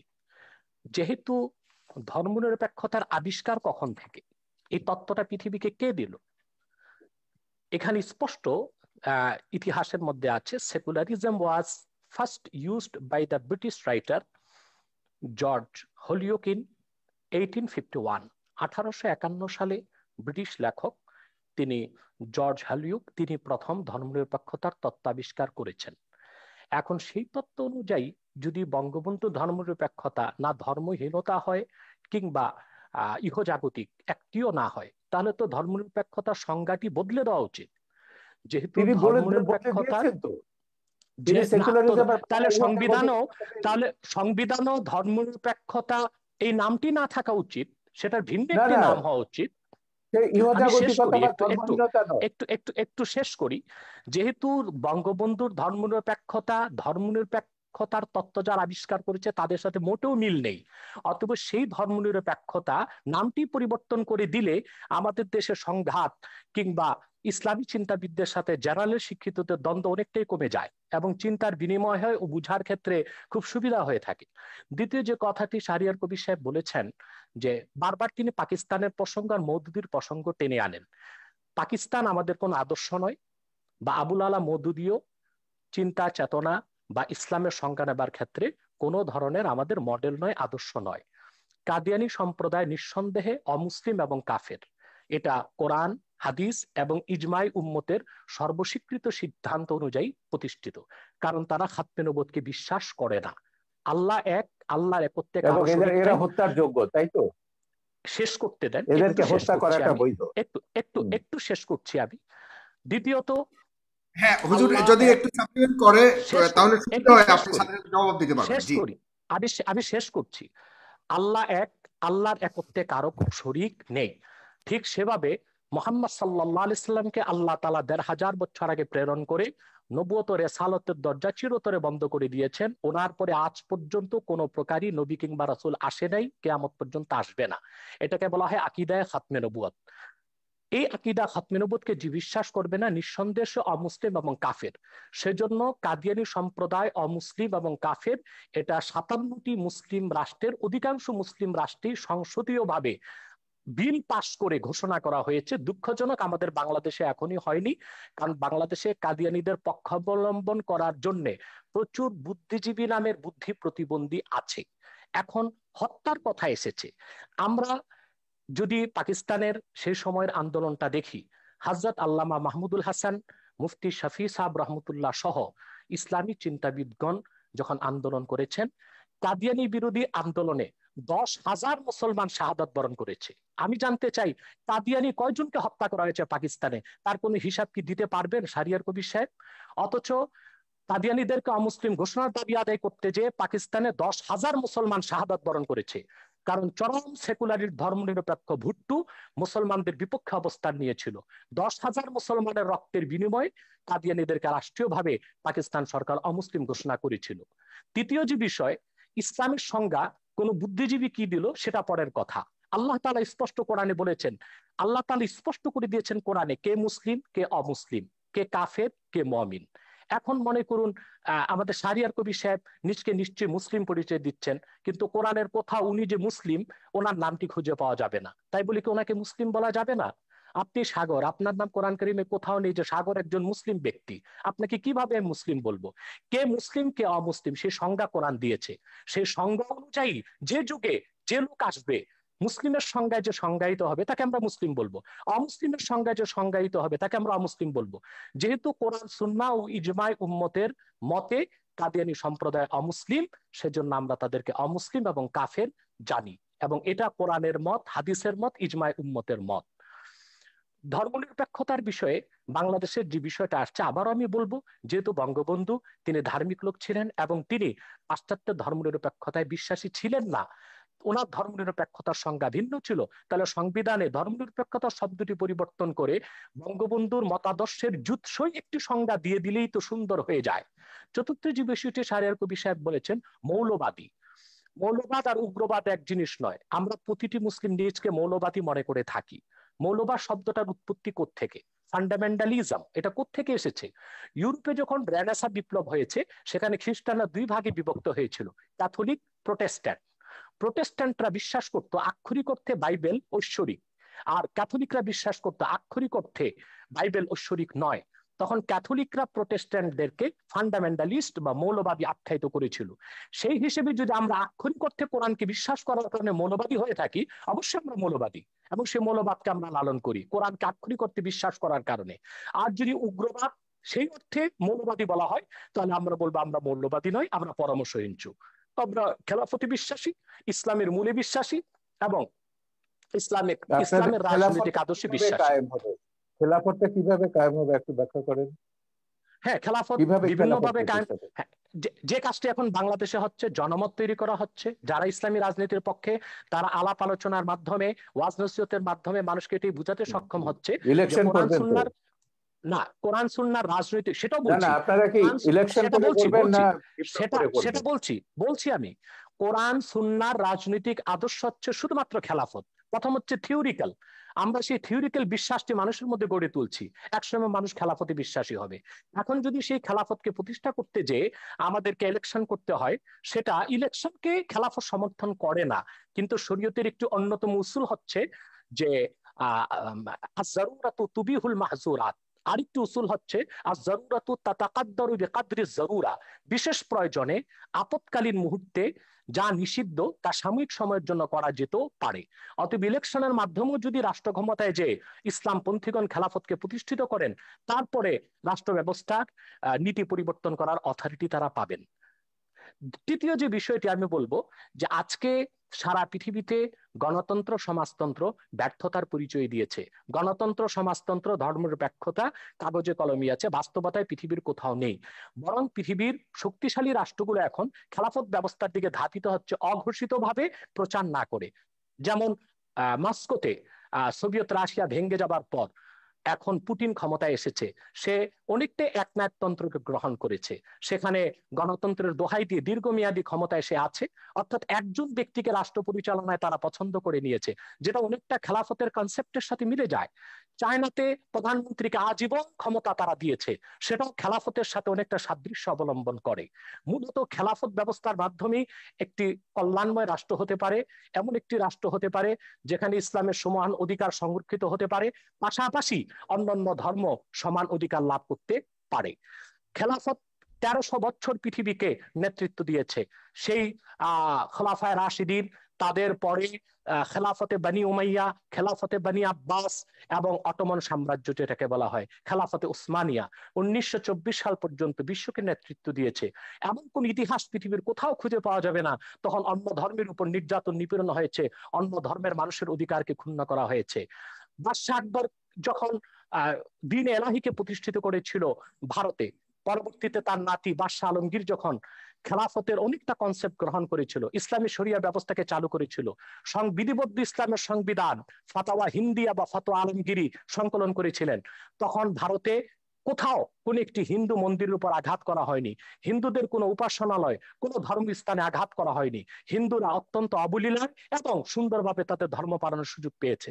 অথবা খেলাফত রাষ্ট্র প্রতিষ্ঠিত হলেই অন্য ধর্মের মানুষ তার ধর্মীয় অধিকার পালন করতে পারে এবং সুযোগ সুবিধা গ্রহণ করতে পারে, এবং পৃথিবীকে একদিন আবার ফিরে আসতে হবে খেলাফতের দিকেই, এবং মুসলিম বিশ্বগুলো আবার খেলাফতের দিকে ফিরে আসবে।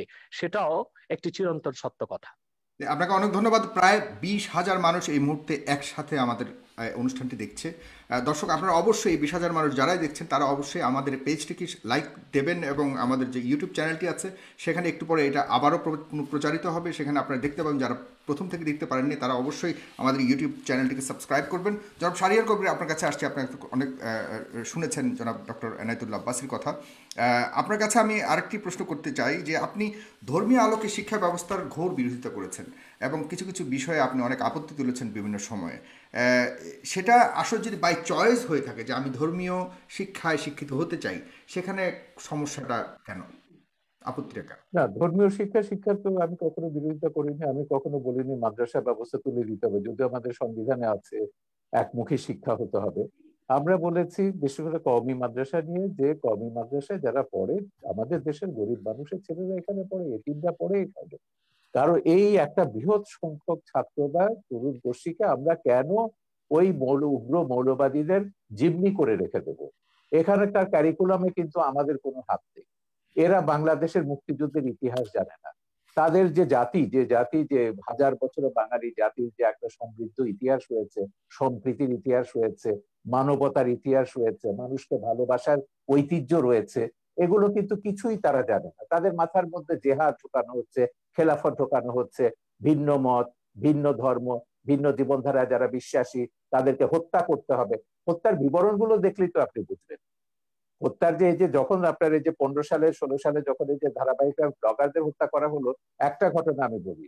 ব্লগার বাবুকে যে হত্যা করেছিল, যে সে দুটো মানুষ, যে একজন হিজড়া একজন ফেরিওয়ালা তাকে উদ্ধার জড়িয়ে ধরেছিল, আটকে ছিল, সেই ছেলেটা সেও একটা তরুণ, মাদ্রাসা থেকে মাত্র বেরিয়েছে। সেই তরুণকে জিজ্ঞাসাবাদে জিজ্ঞেস করলো, কেন তুমি বাবুকে হত্যা করেছো? ও বলে, আমার হুজুর আমাকে বলেছেন, উস্তাদ আমাকে বলেছেন। বলে, তুমি বাবুর কোনো লেখা পড়েছো? বলে, না, পড়িনি। সেই ছেলেটা জিজ্ঞাসাবাদে বলছে, বাবুর সে কোনো লেখা পড়ে, বাবু নামটা তার কাছে পরিচিত ছিল না, বাবুর কোনো ছবি সে দেখেনি, পোস্ট পড়েনি। এবং যেহেতু হুজুর বলেছেন সেই ইসলাম বিরোধী এবং সে মুরতাদ, তাকে হত্যা করতে হবে, এবং সেই বিশ্বাসে সে হত্যা করেছে। এই উন্মাদনাগুলো কিন্তু এদের মাথার মধ্যে ঢোকাচ্ছে সেই মাদ্রাসা থেকে। এটা নিয়ে বহুত লেখা আমাদের আছে দেশে এবং কোথাও ঢুকাচ্ছে? আপনি কোনো প্রমাণ আছে আপনার কাছে আমাদের দেশে কোথাও ঢুকাচ্ছে কিনা এরকম ধরনের? আমরা 2013 সালে হেফাজত জামাতের এই তাণ্ডবের পরে একটা শ্বেতপত্র বার করেছি। 1000টা মাদ্রাসা, কওমি মাদ্রাসায় তদন্ত করেছি, এবং আমাদের যে এবং ওই রাতে কারা কতজনকে হত্যা করা হয়েছিল সেটা রিপোর্ট আমাদের শ্বেতপত্রে আছে, যেটা হেফাজত পর্যন্ত চ্যালেঞ্জ করেনি। সেদিনও দেখলাম ওই বিতর্কে হেফাজতের এক নেতা বলছেন যে হ্যাঁ, নির্মূল কমিটি যে শ্বেতপত্র বের করেছে সেটাকে তারা অথেন্টিক মনে করেন। কিন্তু সেই শ্বেতপত্রে আমরা দেখিয়েছি আমাদের কওমি মাদ্রাসাগুলোতে তারা জাতীয় সঙ্গীত গায়। কেন? এটা প্রথমে বলছে এটা হচ্ছে সঙ্গীত হচ্ছে হারাম, ইসলামের গান গাওয়ার বিধান নেই। কেউ বলছে এটা হিন্দুর লেখা, কেউ বলছে এটা ভারতীয়র লেখা, এখানে কওমি তারানা হতে হবে, ইসলামী জোশের গান হতে হবে, তৈরি তারা গাইবে। তো এখন একটা কথা ভাবুন, যে তার ইতিহাস জানে না, যে তার মুক্তিযুদ্ধের কথা জানে না, তার ও গৌরব জানে না, তার মাথার মধ্যে তো আপনি ঢুকিয়ে দেবেন যে সিরিয়াতে সব এই যে মুসলমানদের মেরে সাফ করতে যাচ্ছে, করে ফেলছে, আফগানিস্তানের সব মুসলমান মেরে সাফ করে ফেলছে কমিউনিস্টরা বা অন্যরা, ওই শিয়ারা, ওখানে আসাদের লোকেরা, তোমরা ওখানে যাও, গিয়ে জেহাদ করো। তো তরুণরা কিন্তু এভাবে বিভ্রান্ত হচ্ছে, জেহাদে যাচ্ছে, এবং অনেক বাবা মার কোল খালি হচ্ছে, তারা জানে না তাদের ছেলে কোথায় গিয়ে কোথায় মারা যাচ্ছে, বাট এটাকে তারা জেহাদ কিন্তু মনে করে, ইসলামিক বাংলাদেশে, একটা। জনাব শাহরিয়ার, বাংলাদেশের যতগুলি এই উগ্রপন্থা বলে আমরা যতগুলি ঘটনাকে আমরা চিহ্নিত করার চেষ্টা করেছি, সেখানে সব কিন্তু আমাদের সাধারণ ইসলামিক মিডিয়ামের, সরি, ইংলিশ মিডিয়ামের ছাত্রছাত্রীরা জড়িত পাওয়া গেছে বিভিন্ন না, তদন্তে। সরি, সরি, সেটা আপনি কয়েকটা করার কথা বলতে পারবেন। আপনি কওমি মাদ্রাসার পাঠ্যপুস্তকটা দেখুন। ইংলিশ মিডিয়াম কেন, আমি তো ইউরোপের কথা বলেছি। সিরিয়াতে জেহাদ করতে গেছে, সেখানে 5000-এর ওপর সাদা ইউরোপিয়ান মুসলিম, ন মুসলিম তারা গেছে। তারা কি জন্য? তাদের কয়েকজনের সঙ্গে আমি কথা বলেছি, আমার ছবিতে তাদের ইন্টারভিউ আছে। তারা বলছে it was an adventure, they were killing bad guys and we were the good guys, we went there to kill the bad guys। এই যে গেম গুলো তারা খেলছে, bad guys will be killed by the good guys, এই adventure থেকে তারা বলছে। আমাকে একটা ছেলে বলছিল, সে আবার ইন্ডিয়ান ছবি দেখে, বলে তার হিরো ছিল শাহরুখ খান। বলে, দেখো শাহরুখ খান তো ওখানে দামি একটা রাইফেল নিয়ে এসে যুদ্ধ করছে বা হিরোইজম দেখাচ্ছে, আমি সিরিয়াতে জেহাদ করতে গেছি, I will be having a real AK-47। So এইটা হচ্ছে এক ধরনের উন্মাদনা মানুষের মগজে তৈরি করা হয়েছে, এবং সেই উন্মাদনার কারণে এরা গেছে সেখানে জেহাদ করে, তারপর অনেকে ফিরে এসছে, অনেকে মারা গেছে। কিন্তু এই যে উন্মাদনাটা আপনি তৈরি করে দিচ্ছেন সারা পৃথিবীর তরুণ সম্প্রদায়ের মধ্যে, আজকে তো ইন্টারনেটের প্রযুক্তির কারণে আপনি এইগুলো, এই উন্মাদনা, আমার কথা হচ্ছে খুব পরিষ্কার, আপনি শান্তিপূর্ণভাবে আপনার ধর্ম প্রচার করুন, পালন করুন। কেন একজনকে বাধ্য করবেন? কেন বলবেন সে ধর্ম ছেড়ে চলে গেছে তাকে গলা কাটতে হবে? আমার নামে জামাত বলেন, এই সমস্ত তথাকথিত মৌলবাদীদের হাজারটা ফতোয়া রয়েছে ইউটিউবে, ফেসবুকে, কিভাবে আমাকে জবাই করতে হবে, এবং সেটা ধারালো তরবারি দিয়ে না, বলেছে ঘাড়ের উপর দিয়ে করতে হবে, বোতা তরবারি দিয়ে। এগুলো তো সব আমরা জাহানারা ইমামের আন্দোলনের শুরু থেকে দেখছি, যে তাদেরকে মুরতাদ, কাফের ট্যাগ লাগিয়ে দাও, ট্যাগ লাগিয়ে তাদের হত্যা করো। উনি যেমন বললেন যে শারিয়ার কবির তো ইসলাম, মুসলমান মুরতাদ। এখন এই জিনিসটা হচ্ছে, আমি এইগুলো পরিষ্কারভাবে বলেছি, আমি মুসলমান কি মুসলমান না কোন বান্দাকে আমি দায়িত্ব দেইনি সেকে প্রমাণ করবার জন্য বা আমাকে ট্যাগ লাগাবার জন্য। আমি যদি মুসলমান না হই, আল্লাহ আমাকে শাস্তি দেবেন। আল্লাহ ছাড়া আর কারো বিধান এই বিষয়ে কে মুসলমান নয় কোন বান্দার বিধান। প্রগতিশীল সমাজ থেকে যে দাবি করা হচ্ছে কে মুসলমান নয় কে মুসলমান, সেক্ষেত্রে সেটাকেও আপনি কিভাবে দেখছেন? মানে মানে কোন আমরা আমরা আমরা অনেক সময় বলে থাকি বুদ্ধিজীবী সম্প্রদায় থেকে বা আমাদের যারা ইয়ের সেখান থেকে বড় থাকে না, এরা রিয়াল মুসলমান নন, এরা উগ্রবাদী। সেই জিনিসটুকু নির্ধারণ করার দায়িত্ব কার? আমরা সবসময় বলেছি ইসলাম একটা শান্তির ধর্ম। হ্যাঁ, ইসলামকে যখনই আপনি সন্ত্রাসের সমর্থক করবেন, যখনই এই যে মামুনুল হকের বাবা কি বলেছিলেন, মামুনুল হকের বাবা বাবরি মসজিদ যখন ভাঙলো, মামুনুল হকের বাবা তখন বললেন কি, আজিজুল হক, ইসলাম নামক বৃক্ষটির গোড়ায় পানি নিয়ে রক্ত ঢালতে হবে। তারপর দিন আমি এটা নিয়ে প্রতিবাদ করলাম। আমি বললাম ইসলাম কি ড্রাকুলার ধর্ম? রক্ত পান করে ইসলামকে জীবিত হতে হবে? তাই খ্রিস্টান মিথোলজির মধ্যে যে ড্রাকুলা ক্যারেক্টারটা আছে, এটা পিশাচের ধর্ম। ড্রাকুলা তো একটা পিশাচ। আমার কথা হচ্ছে সেইটাই, শান্তির ধর্ম ইসলামকে কে সন্ত্রাসের ধর্মে রূপান্তরিত করেছে? এই আল কায়দারা, এই আইএসআইএসরা, এই জামাতি ওহাবি সালাফি, এরা ইসলামকে সন্ত্রাসের ধর্মে পরিণত করেছে। আমি ইসলাম নিয়ে কথা বলছি, সব ধর্মের ব্যাপারে আমি বলছি মৌলবাদ আপনি আপনি আপনার ব্যক্তিগত জীবনে রাখুন, সেটাকে আমার উপর চাপাতে যাবেন না, রাষ্ট্রের উপর এটাকে চাপাতে যাবেন না। আমি আপনার কাছে আবারও আসছি শাহরিয়ার কবির। আমরা অনুষ্ঠানের প্রায় শেষ প্রান্তে, আমরা খুব ছোট করে আরো কিছু মন্তব্য নেব এবং অনেকেই মন্তব্য করেছেন। দর্শক, আপনাদের মন্তব্য থেকে আমি কিছু মন্তব্য নেব একটু পরেই। অবশ্যই আপনারা শেয়ার করবেন অনুষ্ঠানটিকে, তাহলে অনেকেই দেখতে পাবে। আইএস নিয়ে কথা হয়েছে, আইএস নিয়ে এই মাত্র ডক্টর শাহরিয়ার কবির কথা তুলেছেন। সেখানে অসংখ্য মুসলমান হত্যা করা হয়েছে জনাব ডক্টর এনায়েতুল্লাহ আব্বাসী। এই যে মুসলমানরা নিজেরা আরেকটা মুসলমানকে হত্যা করা বা কোনো, এটা কোনোভাবে কি জাস্টিফাইড কিনা ধর্মীয় আলোকে? ধন্যবাদ সাগর আপনাকে। কিন্তু শাহরিয়ার কবির সাহেবের একটি প্রশ্নের উত্তর দিয়েই কথাটি শুরু করা উচিত মনে করছি। তিনি বলেছেন কে মুসলিম কে অমুসলিম এই অথরিটি একমাত্র আল্লাহ তাআলার। আমি তাকে তাৎক্ষণিক প্রশ্ন করছি এবং উত্তরটি তিনি তার ফ্লোর যখন পাবেন তখন দিবেন, যে কোনো ব্যক্তি যদি বাংলাদেশের স্বাধীনতা সার্বভৌমত্বকে অস্বীকার করে, সংবিধান অনুযায়ী সে লোকটি রাষ্ট্রদ্রোহী এবং রাষ্ট্রদ্রোহী হিসেবে তার শাস্তি হবে।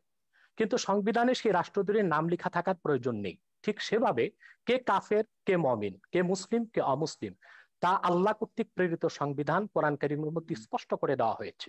অতএব কোরআন কারীমের বিধান অনুযায়ী উলামায়ে কেরাম কে কাফের সেটা বলেন, কে মুসলিম সেটা বলেন। এটা একটি স্পষ্ট বিষয়। খুবই স্থূল চিন্তার, সূক্ষ্ম চিন্তার প্রয়োজন নেই, স্থূল চিন্তাধারীও কথাটি বুঝতে পারে। কোন ব্যক্তি যদি স্বাধীনতা সার্বভৌমত্ব অস্বীকার করে, এখন তাকে যদি রাষ্ট্রদ্রোহী বলে, সে যদি বলে যে সংবিধান আমরা নিতে পারি, আমরা শাহরিয়ার কবির কিছু জিজ্ঞাসা করতে চাচ্ছি, আপনি যদি নেন তাহলে আপনার কথা বলতে সুবিধা হবে। আমি একটু শেষ করছি, আবার শুনবো। অতএব কোরআন কারীমে আল্লাহ স্পষ্ট বলে দিয়েছেন মা ইউজাদিলু ফি আয়াতিল্লাহি ইল্লাল্লাযিনা কাফারু। আল্লাহর কোরআনের আয়াতে যে সন্দেহ করে, অস্বীকার করে, সে কাফের ছাড়া কিছুই নয়। এখন কোরআন কারীমের 6666 খানা আয়াতের কোন একটি আয়াতকে কেউ যদি অস্বীকার করে, আল্লাহর সিদ্ধান্ত অনুযায়ী আমি তাকে কাফের বলবো। তাকে যে কাফের বলবে না সেও কাফের হয়ে যাবে। তবে তার শাস্তি কি হবে সেটাও কোরআন নির্ধারণ করে দিয়েছে, হাদিস নির্ধারণ করে দিয়েছে। দ্বিতীয় যে কথা তিনি বলেছেন আইএস এর কথা, জিহাদের কথা, সবচেয়ে আফসোসের বিষয়, জিহাদ সম্পর্কে ইসলাম কি বলে আমাদের ধারণাটা মোটেও নেই। আইএস কে আমরা প্রকৃত মুসলিম তো মনেও করি না। সেটা কি মুসলমান দায়ী? আইএস এর প্রতিটি অস্ত্রের গায়ে লেখা ছিল, অস্ত্রের গায়ে it is the property of United state of America. Is এর অস্ত্রগুলো আমেরিকার দেওয়া। ইসলাম মুসলমানের চিরশত্রু আমেরিকা জিহাদ করার জন্য আইএস কে অস্ত্র দিবে কেন? তাতে তো বোঝা যায় দাল মে কুছ কালা হয়, কালা হয়। সন্ত্রাস ছড়িয়ে তার দায়ভার ইসলামের উপর দেওয়ার একটি নিউ কনজারভেটিভ ইহুদি খ্রিস্টানদের রক্ষণশীল সমাজের একটি অপচেষ্টা ছাড়া আর কিছু নয়।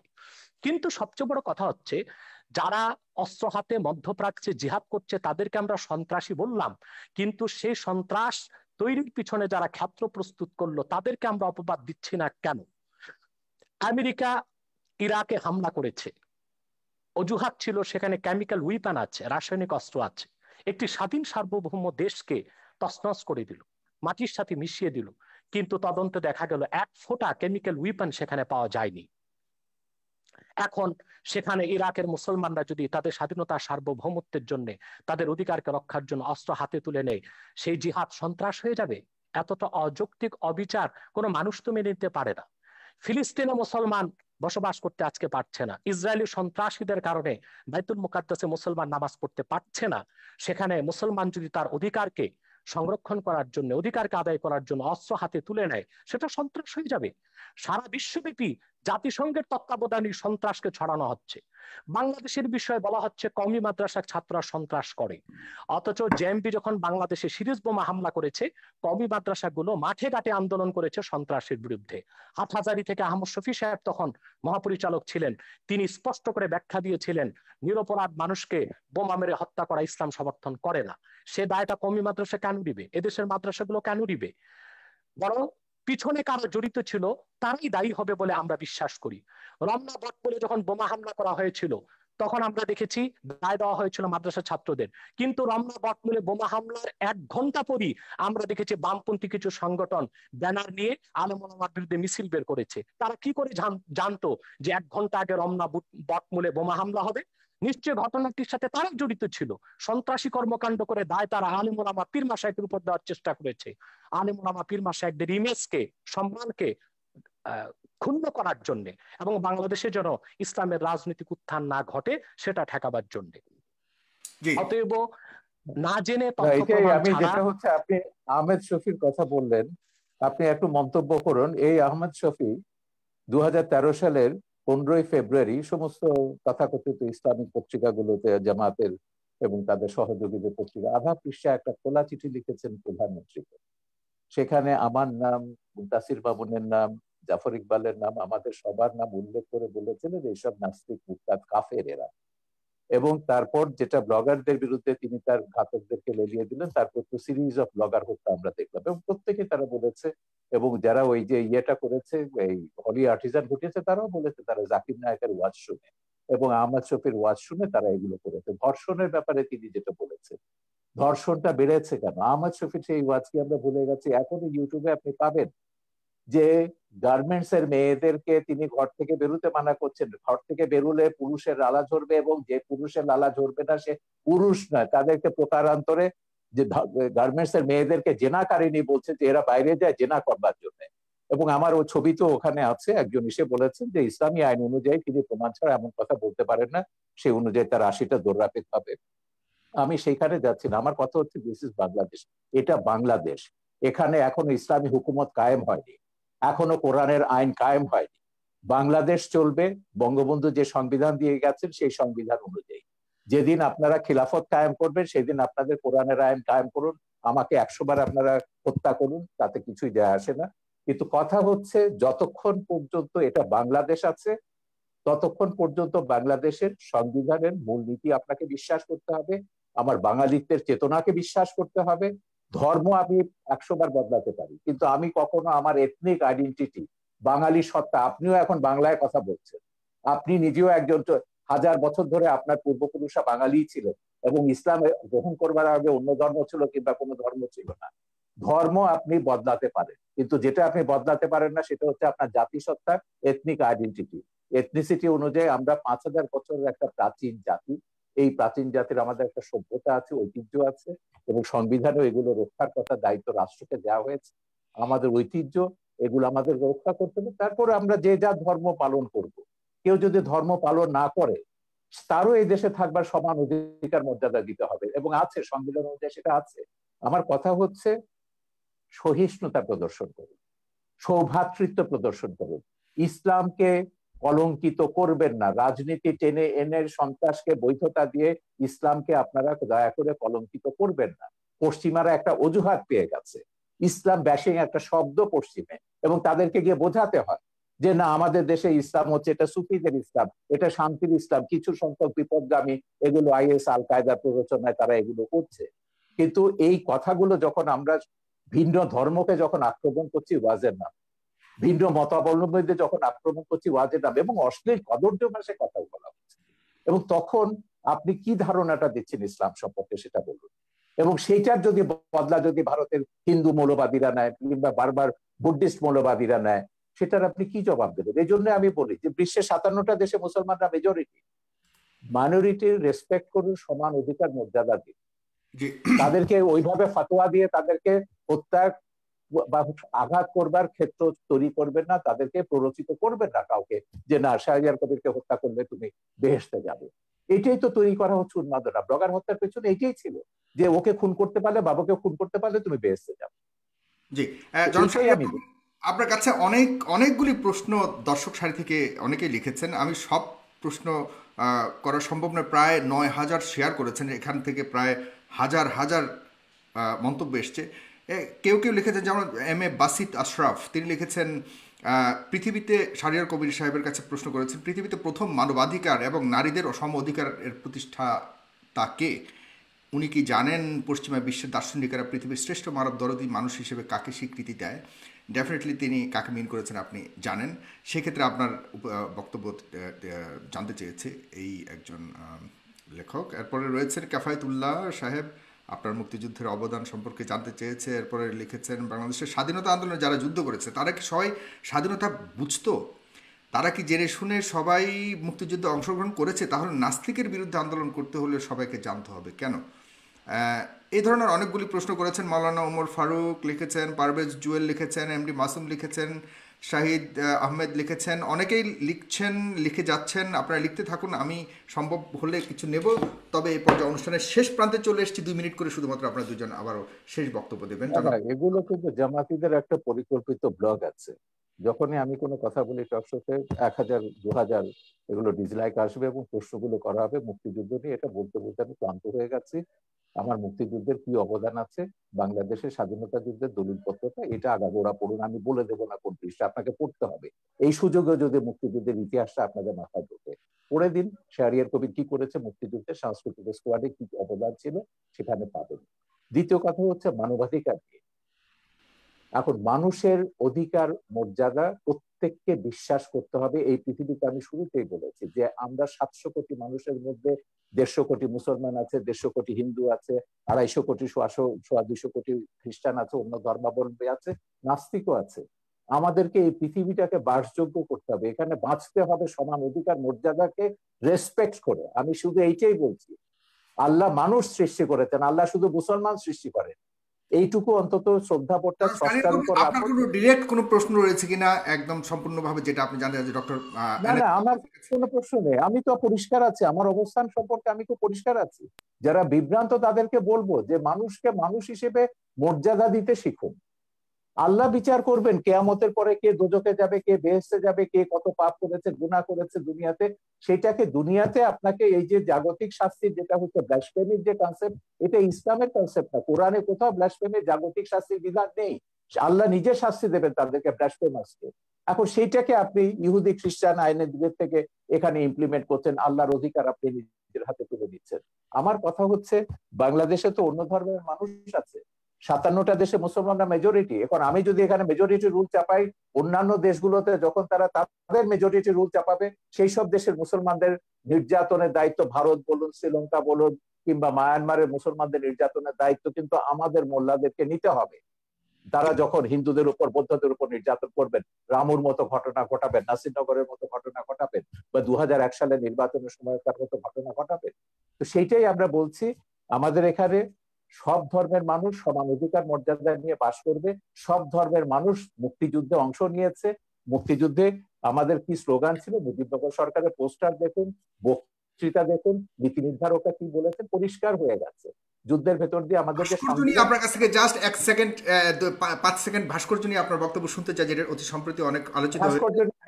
যখন আমি মিশরে, তখন আমি মিশরে ছিল, মুসলিম ব্রাদারহুড যখন এটা নিয়ে একটা বিতর্ক, সালাফিরা বিতর্ক তুলেছিল, স্ফিংস থাকতে পারবে না। স্ফিংস এটা পৌত্তলিকতা এবং ভাস্কর্যতা। সেখানে একটা সুভেনির বিক্রি করতে, একজন সুভেনির বিক্রি এবং বেশ লম্বা দাড়িওয়ালা, চোপ্পা পরা, এই সাথে হুজুর টাইপের। আমি সুভেনি কিনতে বললাম, আমি তুমি ওহাবিরা সালাফিরা ওহাবি না, সালাফিরা সেখানে বলছে যে কি এটা তো হারাম ইসে। বলে দেখো, এটা হচ্ছে আমাদের সংস্কৃতি। ধর্ম আর সংস্কৃতি এক জিনিস না। সংস্কৃতিটা হচ্ছে খ্রিস্টান মুসলমান নির্বিশেষে এটা সবগুলো আমাদের সংস্কৃতির অন্তর্গত। সালাফিরা দাবি করেছিল, মুসলিম ব্রাদারহুড তখন ক্ষমতায় ছিল, তারা সেটা ভাঙেনি। তিনি যে বলছেন যেসব দেশ খেলাফতের দিকে যাচ্ছে, বিশেষ করে তুরস্কের কথা তিনি উল্লেখ করলেন, হ্যাঁ তুরস্ক খেলাফতের কথা বলছে, একটা ভাস্কর্য ভেঙেছে, উল্টো তারা নাকি এখন বঙ্গবন্ধুর ভাস্কর্য বসাবে আঙ্কারাতে। এই হচ্ছে ইসলাম, যেটা এরদোয়ান তুরস্কে করছে।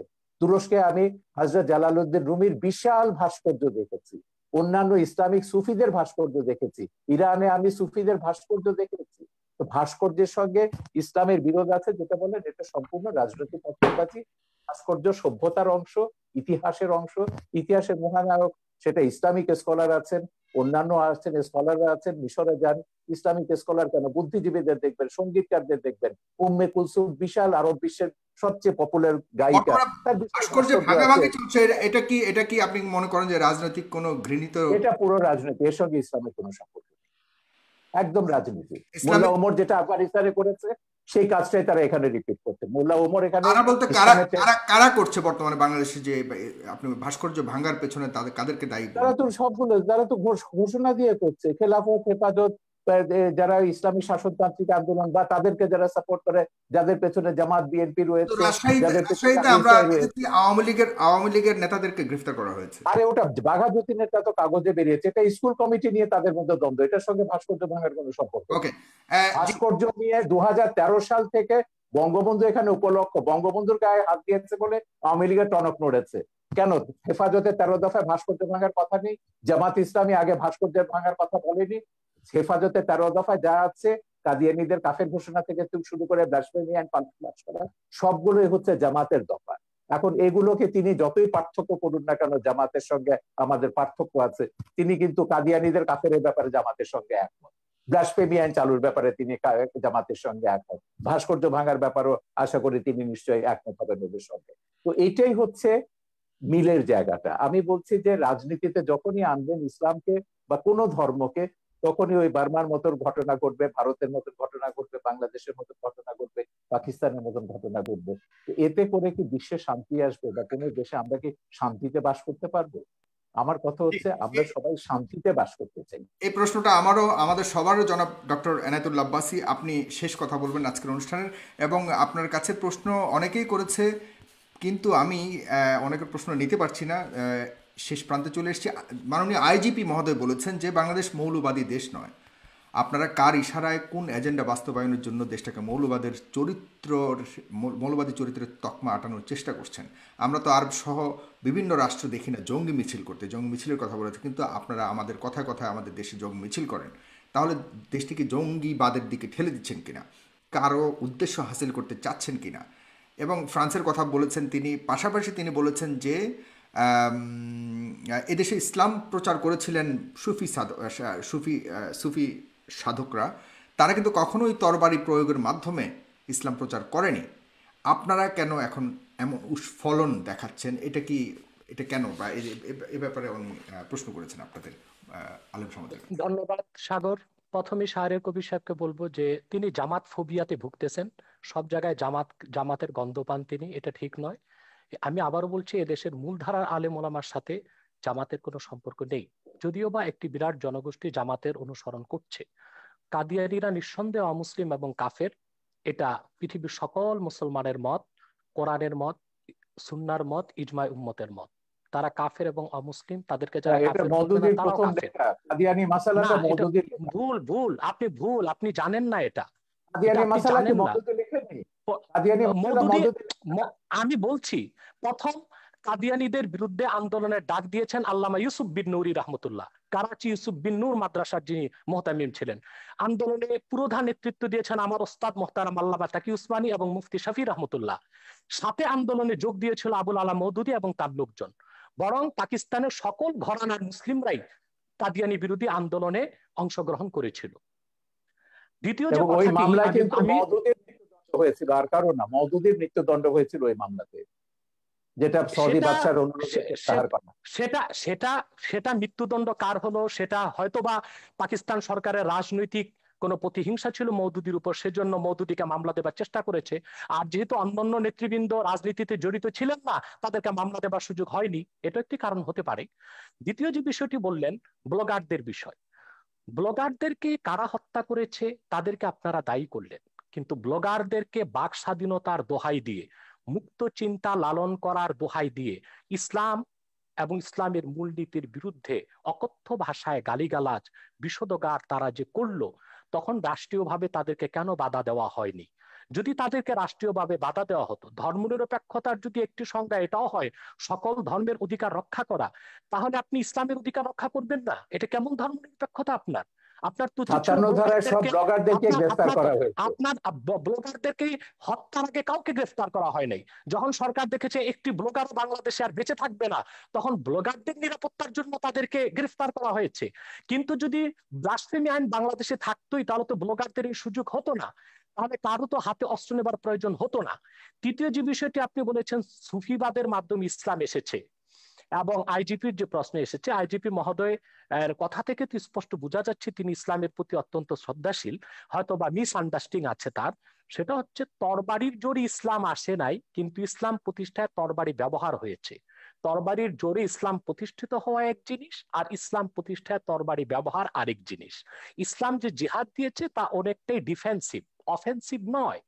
যখন ইসলাম প্রতিষ্ঠার ক্ষেত্রে অমুসলিম শক্তি অন্যায়ভাবে হামলা করেছে, আক্রমণ করেছে, তখনই তরবারির ব্যবহার করতে হয়েছে। এমনকি এই ক্ষেত্রে আমি উদাহরণ দিব মঈনুদ্দিন চিশতি রহমতুল্লাহ। তিনি যখন আজমিরে আসলেন, ইসলামের শাশ্বত বিধান, ইসলামের উদারতার মাধ্যমে ইসলামের দাওয়াত দিলেন, বারবার তাকে আঘাত করেছে সে পৃথ্বীরাজ। তখন ইসলামকে সুসংহত করতে যে মোহাম্মদ ঘড়িকে তিনি আহ্বান করেছেন। তরবারির জোরে তিনি ইসলাম প্রতিষ্ঠিত করেননি, তবে ইসলাম প্রতিষ্ঠার ক্ষেত্রে তরবারির ব্যবহার হয়েছে, সেটা একটা ভিন্ন জিনিস। চতুর্থ যে বিষয়টি তিনি বলেছেন, সন্ত্রাস। সন্ত্রাস তো আমাদের দেশে অনেক রকম সন্ত্রাস হচ্ছে। যারা কলমের মাধ্যমে দুর্নীতি করে হাজার হাজার কোটি টাকা বিদেশ পাচার করছে, তারাও তো সন্ত্রাসী, কলম সন্ত্রাসী তারা। যারা বাংলাদেশে বন জঙ্গল উজাড় করে গাছপালা সবকিছু বিক্রি করে খেয়ে ফেলছে, তারা পরিবেশ সন্ত্রাসী। অনেক রকম সন্ত্রাসী আমাদের বাংলাদেশে আছে। কিন্তু আমাদের দেশে যে অস্ত্র সন্ত্রাসীর কথা বলছেন, এটা জুজুর ভয়। আসলে বাংলাদেশে কোনো সশস্ত্র জিহাদি সংগঠনের অস্তিত্বই নেই। জেএমবি বলে যেটা ছিল, সেটা অনেক তদন্তের বিষয়, সেটার সাথে মূলধারার ইসলামপন্থী ও মাদ্রাসার ছাত্রদের কোনো সম্পর্ক নেই। হোলি আর্টিজারে আমরা দেখেছি যারা সন্ত্রাসী হামলা করেছে বলা হচ্ছে, তারা কেউ মাদ্রাসার ছাত্র ছিল না, তারা ইংলিশ মিডিয়ামের ছাত্র ছিল। যদিও বা তারা বলেছে জাকের নায়কের কথায় তারা উদ্বুদ্ধ হয়েছে। আমি ওপেন চ্যালেঞ্জ করব, জাকের নায়কের এমন একটি বক্তব্য কেউ দেখাতে পারবে না যেখানে তিনি সশস্ত্র, যেখানে তিনি সন্ত্রাসকে উস্কে দিয়েছেন। জাকির নায়কের কোন একটি বক্তব্যে এটা দেখানো যাবে না। মূলত এটা ছিল একটি প্রি প্ল্যান প্রোগ্রাম। জাকির নায়কের বক্তব্য বন্ধ করা, ভারত থেকে তাকে বিতাড়িত করার জন্য এটা একটি সাজানো নাটক ছিল। এবং তাতেও আমাদের বাংলাদেশের কোনো মাদ্রাসার ছাত্র শিক্ষক জড়িত ছিল না, ইংলিশ মিডিয়ামের ছাত্ররা জড়িত ছিল। অতএব কথায় কথায় সন্ত্রাসের দায়ভার এদেশের আলেম ওলামা পীর মাশায়েখ ও মাদ্রাসা ছাত্রদের উপর দেওয়া, এটা অবিচার ছাড়া আর কিছুই নয়। এটা প্রত্যক্ষ বা পরোক্ষ যেভাবেই হোক ইসলাম বিদ্বেষ ছাড়া আর কিছু নয়। শিক্ষা ব্যবস্থায় আজকে ধর্মনিরপেক্ষতার প্রভাব বাড়ানো হয়েছে। সেখানে বাংলাদেশের শিক্ষা ব্যবস্থায় যে ধর্মনিরপেক্ষতার প্রভাব আসতেছে, সেটাকে আমরা দেখতেছি ধর্মহীনতা। ইসলামের মূল আকীদা বিরোধী অনেক শিক্ষা আমাদের শিক্ষা ব্যবস্থায় ঢুকানো হয়েছে। যেমন নবম থেকে মাস্টার্স পর্যন্ত প্রাণীবিজ্ঞান জুলজিতে দ্য থিওরি অফ এভুলেশন, ডারউইনের বিবর্তনবাদকে ঢুকানো হয়েছে বাংলাদেশে। অথচ সারা দুনিয়ার বিজ্ঞানীগণ একমত হয়েছে, the theory of evolution is not a scientific fact, it is nothing but hypothesis of Darwin. বিবর্তনবাদ এটা বৈজ্ঞানিক কোনো প্রমাণিত বিষয় নয়, এটা হচ্ছে ডারউইনের একটি মন গড়া মতবাদ। অথচ তা আমাদের শিক্ষা ব্যবস্থায় ঢুকানো হয়েছে। যারাই বিবর্তনবাদ করবে, পরকালে তারা অবিশ্বাসী হবে, ইসলাম থেকে তারা দূরে সরে যাবে। অত্যন্ত কৌশলে ধর্মনিরপেক্ষতা যে সংজ্ঞাতেই আমাদের দেশে বলা হোক, বঙ্গবন্ধু যে সংজ্ঞায় ধর্মনিরপেক্ষতার কথা বলেছিলেন, আজ ধর্মনিরপেক্ষতার ধ্বজাধারীরা বঙ্গবন্ধু সেই আদর্শে নেই। তারা ধর্মনিরপেক্ষতাকে ধর্মহীনতার দিকে নিয়ে যাচ্ছে। অতএব যদি প্রকৃত অর্থেই বঙ্গবন্ধুর ধর্মনিরপেক্ষতাকে সংবিধানে প্রতিষ্ঠিত করা হয়, সেটা ধর্মহীনতা নয়, বরং তার নাম পরিবর্তন করে এমন একটি নাম দেওয়া দরকার যেটার সাথে ধর্মনিরপেক্ষতার কোনো সম্পর্ক প্রমাণিত হবে না। ধন্যবাদ সাগর ধর্ম আপনাকে। নিরপেক্ষতা বঙ্গবন্ধুর দেয়া নাম। সেকুলারিজম বাংলা তর্জমা তিনি ধর্ম নিরপেক্ষতায় করেছেন। রাষ্ট্র ধর্মের ব্যাপারে নিরপেক্ষ থাকবে, সব নাগরিক সমান অধিকার মর্যাদা ভোগ করবে, এটাই হচ্ছে বঙ্গবন্ধু ধর্ম নিরপেক্ষতার সার কথা। প্রত্যেক নাগরিক তার নিজের ধর্ম পালন করবে, জি, ধর্ম পালনের স্বাধীনতা থাকবে, কিন্তু আপনি আপনার বঙ্গবন্ধু ধর্ম আরেকজনের উপর জোর করে চাপাতে পারবেন না, না, আরেকজনকে হত্যার প্ররোচনা দিতে পারবেন না। বাংলাদেশে কোন মুসলিম চিন্তাবিদ ইসলাম ধর্মকে অন্যের উপর চাপিয়ে দেবার চেষ্টা করেননি, এর কোন নজির ওয়াজগুলো আপনারা দেখেন, দেখাতে পারবেন না। না না, ওয়াজ বা আমি প্রত্যেকটা নিজে ওয়াজে ওয়াজ তারা করি, আপনি আপনি ওয়াজ শুনেছেন না আওয়াজ শুনেছেন আমি জানি না। কোরআন সুন্নাহ বিরোধী যেটা হয় সেটা ওয়াজ নয়, সেটা আওয়াজ। বাংলাদেশে অনেক নিম্নমানের বক্তব্য বের হয়ে গিয়েছে, যারা গলাবাজির মাধ্যমে ওয়াজ করতেছে, সেটাকে আমরা ওয়াজ বলি না, সেটাকে আমরা আওয়াজ বলি। তাদের আচ্ছা, বক্তব্য দেলোয়ার অথেন্টিক হোসেন নয়। সাইদির ওয়াজকেও আপনি ওয়াজ বলবেন না? সাইদি আপনি সাহেব কি তো দেলোয়ার, দীর্ঘদিন যাবৎ ময়দানে নেই, তার উনি তো তার ওয়াজ দীর্ঘদিন যাবৎ কিন্তু ময়দানে ইউটিউবে নেই। আছে, তার বহু ওয়াজ ইউটিউবে আছে, আমার ছবিতেও আছে। বলুন তিনি একজন প্রকৃত ওয়াজকারী কিনা। তিনি বলেছেন যে অন্য ধর্মের মানুষকে হত্যা করতে, তিনি এটা আমি বলেছেন যদি কোনো বক্তব্যে? আমি যদি দেখাতে পারি আমি তার এক বক্তব্য আমার শুনেছি, তিনি ছবিতে, আমি আমার আমি ছবিতে নিজে যেটা দেখেছি। আমি জি, আপনাকে বলি, এদের যে ওই যে মুফতি হান্নানের উপর যে ছবিটা বানিয়েছি, যে সাইদির একজন খুব ঘনিষ্ঠ অনুসারী ছিল যখন সে জামাত করতো, সে প্রত্যেকের নাম ধরে বলেছে, শামসুর রহমান থেকে শুরু করে হুমায়ুন আজাদ থেকে শুরু করে তসলিমা। আমি বলে দেখে লেখা পড়েছে, বলে না লেখা পড়েনি, কিন্তু আমাদের হুজুররা বলেছেন এরা ইসলাম বিরোধী, এরা মুরতাদ, এরা কাফের এবং এরা ওয়াজিবুল কাতাল, ওদেরকে যেখানে পাওয়া যাবে সেখানে হত্যা করতে হবে। এটা পড়ছে, এটা জিহাদ ছবিতে আমি দেখেছি। ওয়াজেদ সাইদির বক্তব্য আছে, হান্নানের বক্তব্য আছে, মুফতি হান্নানের বক্তব্য আছে, আপনি দেখে নিন, ইউটিউবে পাবেন। আমার মনে হয় জালাল হোসেন সাইদি সাহেব এতটা পাতলা কথা বলার লোক নয়, যদিও বা আমি তার অনেক বক্তব্য শুনিনি। তবে আমি তার একটি বক্তব্য দেখেছি, তিনি যখন বা ধর্ম মন্ত্রণালয়ের স্থায়ী কমিটির সদস্য ছিলেন, তিনি হিন্দুদের পূজা মণ্ডপে গিয়েছেন এবং তাদেরকে নিরাপত্তার ব্যবস্থা করেছেন, সেটাও তো প্রমাণ রয়েছে। আপনি এবং কিভাবে 71 বলবেন যে সালে তিনি হিন্দুদের কি করেছেন সেটা ট্রাইব্যুনালে প্রমাণ হয়েছে। 71 সালে তিনি হিন্দুদের উপর কি করে জোর করে কাকে মুসলমান বানিয়েছেন, কাকে পাকিস্তানিদের ধরিয়ে দিয়েছেন, ও সাক্ষীরা তো ট্রাইব্যুনালে এগুলো প্রমাণ করেছে। সেটা তো ট্রাইব্যুনালের বিষয়, কিন্তু দেলোয়ার হোসেন সাইদি সাহেব মানি ওয়াজ নয়, আর দেলোয়ার হোসেন সাইদি সাহেব মানি এদেশের আলেম ওলামা নয়। সেটা একটি বিচ্ছিন্ন বিষয়কে টেনে সকল আলেম ওলামা, পীর মাশায়েখ এবং ওয়াজ আমি নসিহতের উপর জানি যে সাইদির এইভাবে যে দায় চাপিয়ে পপুলার দেওয়া উচিত ওয়াজকারী হবে না। আর কেউ নেই বাংলাদেশে। হ্যাঁ, বাংলাদেশে সেটা তার যতজন ওয়াজকারী আছে সবচেয়ে পপুলার, সবচেয়ে বেশি পপুলার হচ্ছে সাইদির, এবং আপনি বাসে টাসে সব জায়গায় সাইদির ওয়াজই শুনবেন। তো যাই হোক, তাতে আমার তো কথা আপনি হচ্ছে তাতে তো আপনি প্রমাণ আমার কথা করছেন হচ্ছে তিনি আব্বাসী সাহেব, জনপ্রিয়, তিনি এদেশের আব্বাসী মানুষের মন সাহেব, জয় করতে পেরেছিলেন। ঠিক আছে আব্বাসী সাহেব, আমার কথা হচ্ছে আপনি আগে বলেছেন আমরা ইসলাম বা কোনো ধর্মের বিরুদ্ধে নয়, আপনি শান্তিপূর্ণভাবে ওয়াজ করুন, ইসলামে আহ্বান করুন, কিন্তু সন্ত্রাস, হানাহানি, একে মারো, ওকে ধরো, ওকে জবাই করো, এগুলো এই হুমকি, রাষ্ট্রকে ইসে করতে হবে, এটা করতে হবে, জেহাদ করতে হবে, এই জেহাদ মানে তো এই যে উগ্রতা। এবং এই উগ্রতার কারণে আপনি কিন্তু ওই যে ইরাকের কথা বলেছেন, আপনি কোথায় ছিলেন আমি জানি না, ইরাকে যখন রাত্রেবেলায় আমেরিকা আক্রমণ করলো, আমরা পরের দিন বিশাল মিছিল বার করেছিলাম ইরাকে আমেরিকার হামলার বিরুদ্ধে। এখন ইরাকে কি করেছে? ইরাকে তো একটা সেকুলার ইস্যু ছিল, ইরাক ছিল সাদ্দাম হোসেনের, এবং সেই সেকুলার ইস্যুর পরে করতো কি হলো, সেজন্য ইরাকে মিছিল করেছেন। হ্যাঁ, ইরাক তারপর তো একটা ইসলামিক রাষ্ট্রে পরিণত হলো, এখন তারা জিহাদ করছে। যাই হোক, আমরা আমেরিকার যত জায়গাতে জেহাদিদের, এই যে তালেবান, আল কায়দা, এটা আমার ছবিতেই আছে, আমেরিকা কি করে এদেরকে তৈরি করেছে, জেহাদকে, পলিটিক্যাল ইসলামকে কিভাবে আমেরিকা মদদ দিচ্ছে, এটা আমার ছবিতেই আছে। সোভিয়েত ইউনিয়নকে ধ্বংস করবার জন্য আমেরিকা পলিটিক্যাল ইসলামকে সবুজ বলয় তৈরি করেছে লাল বলয়ের পাশে।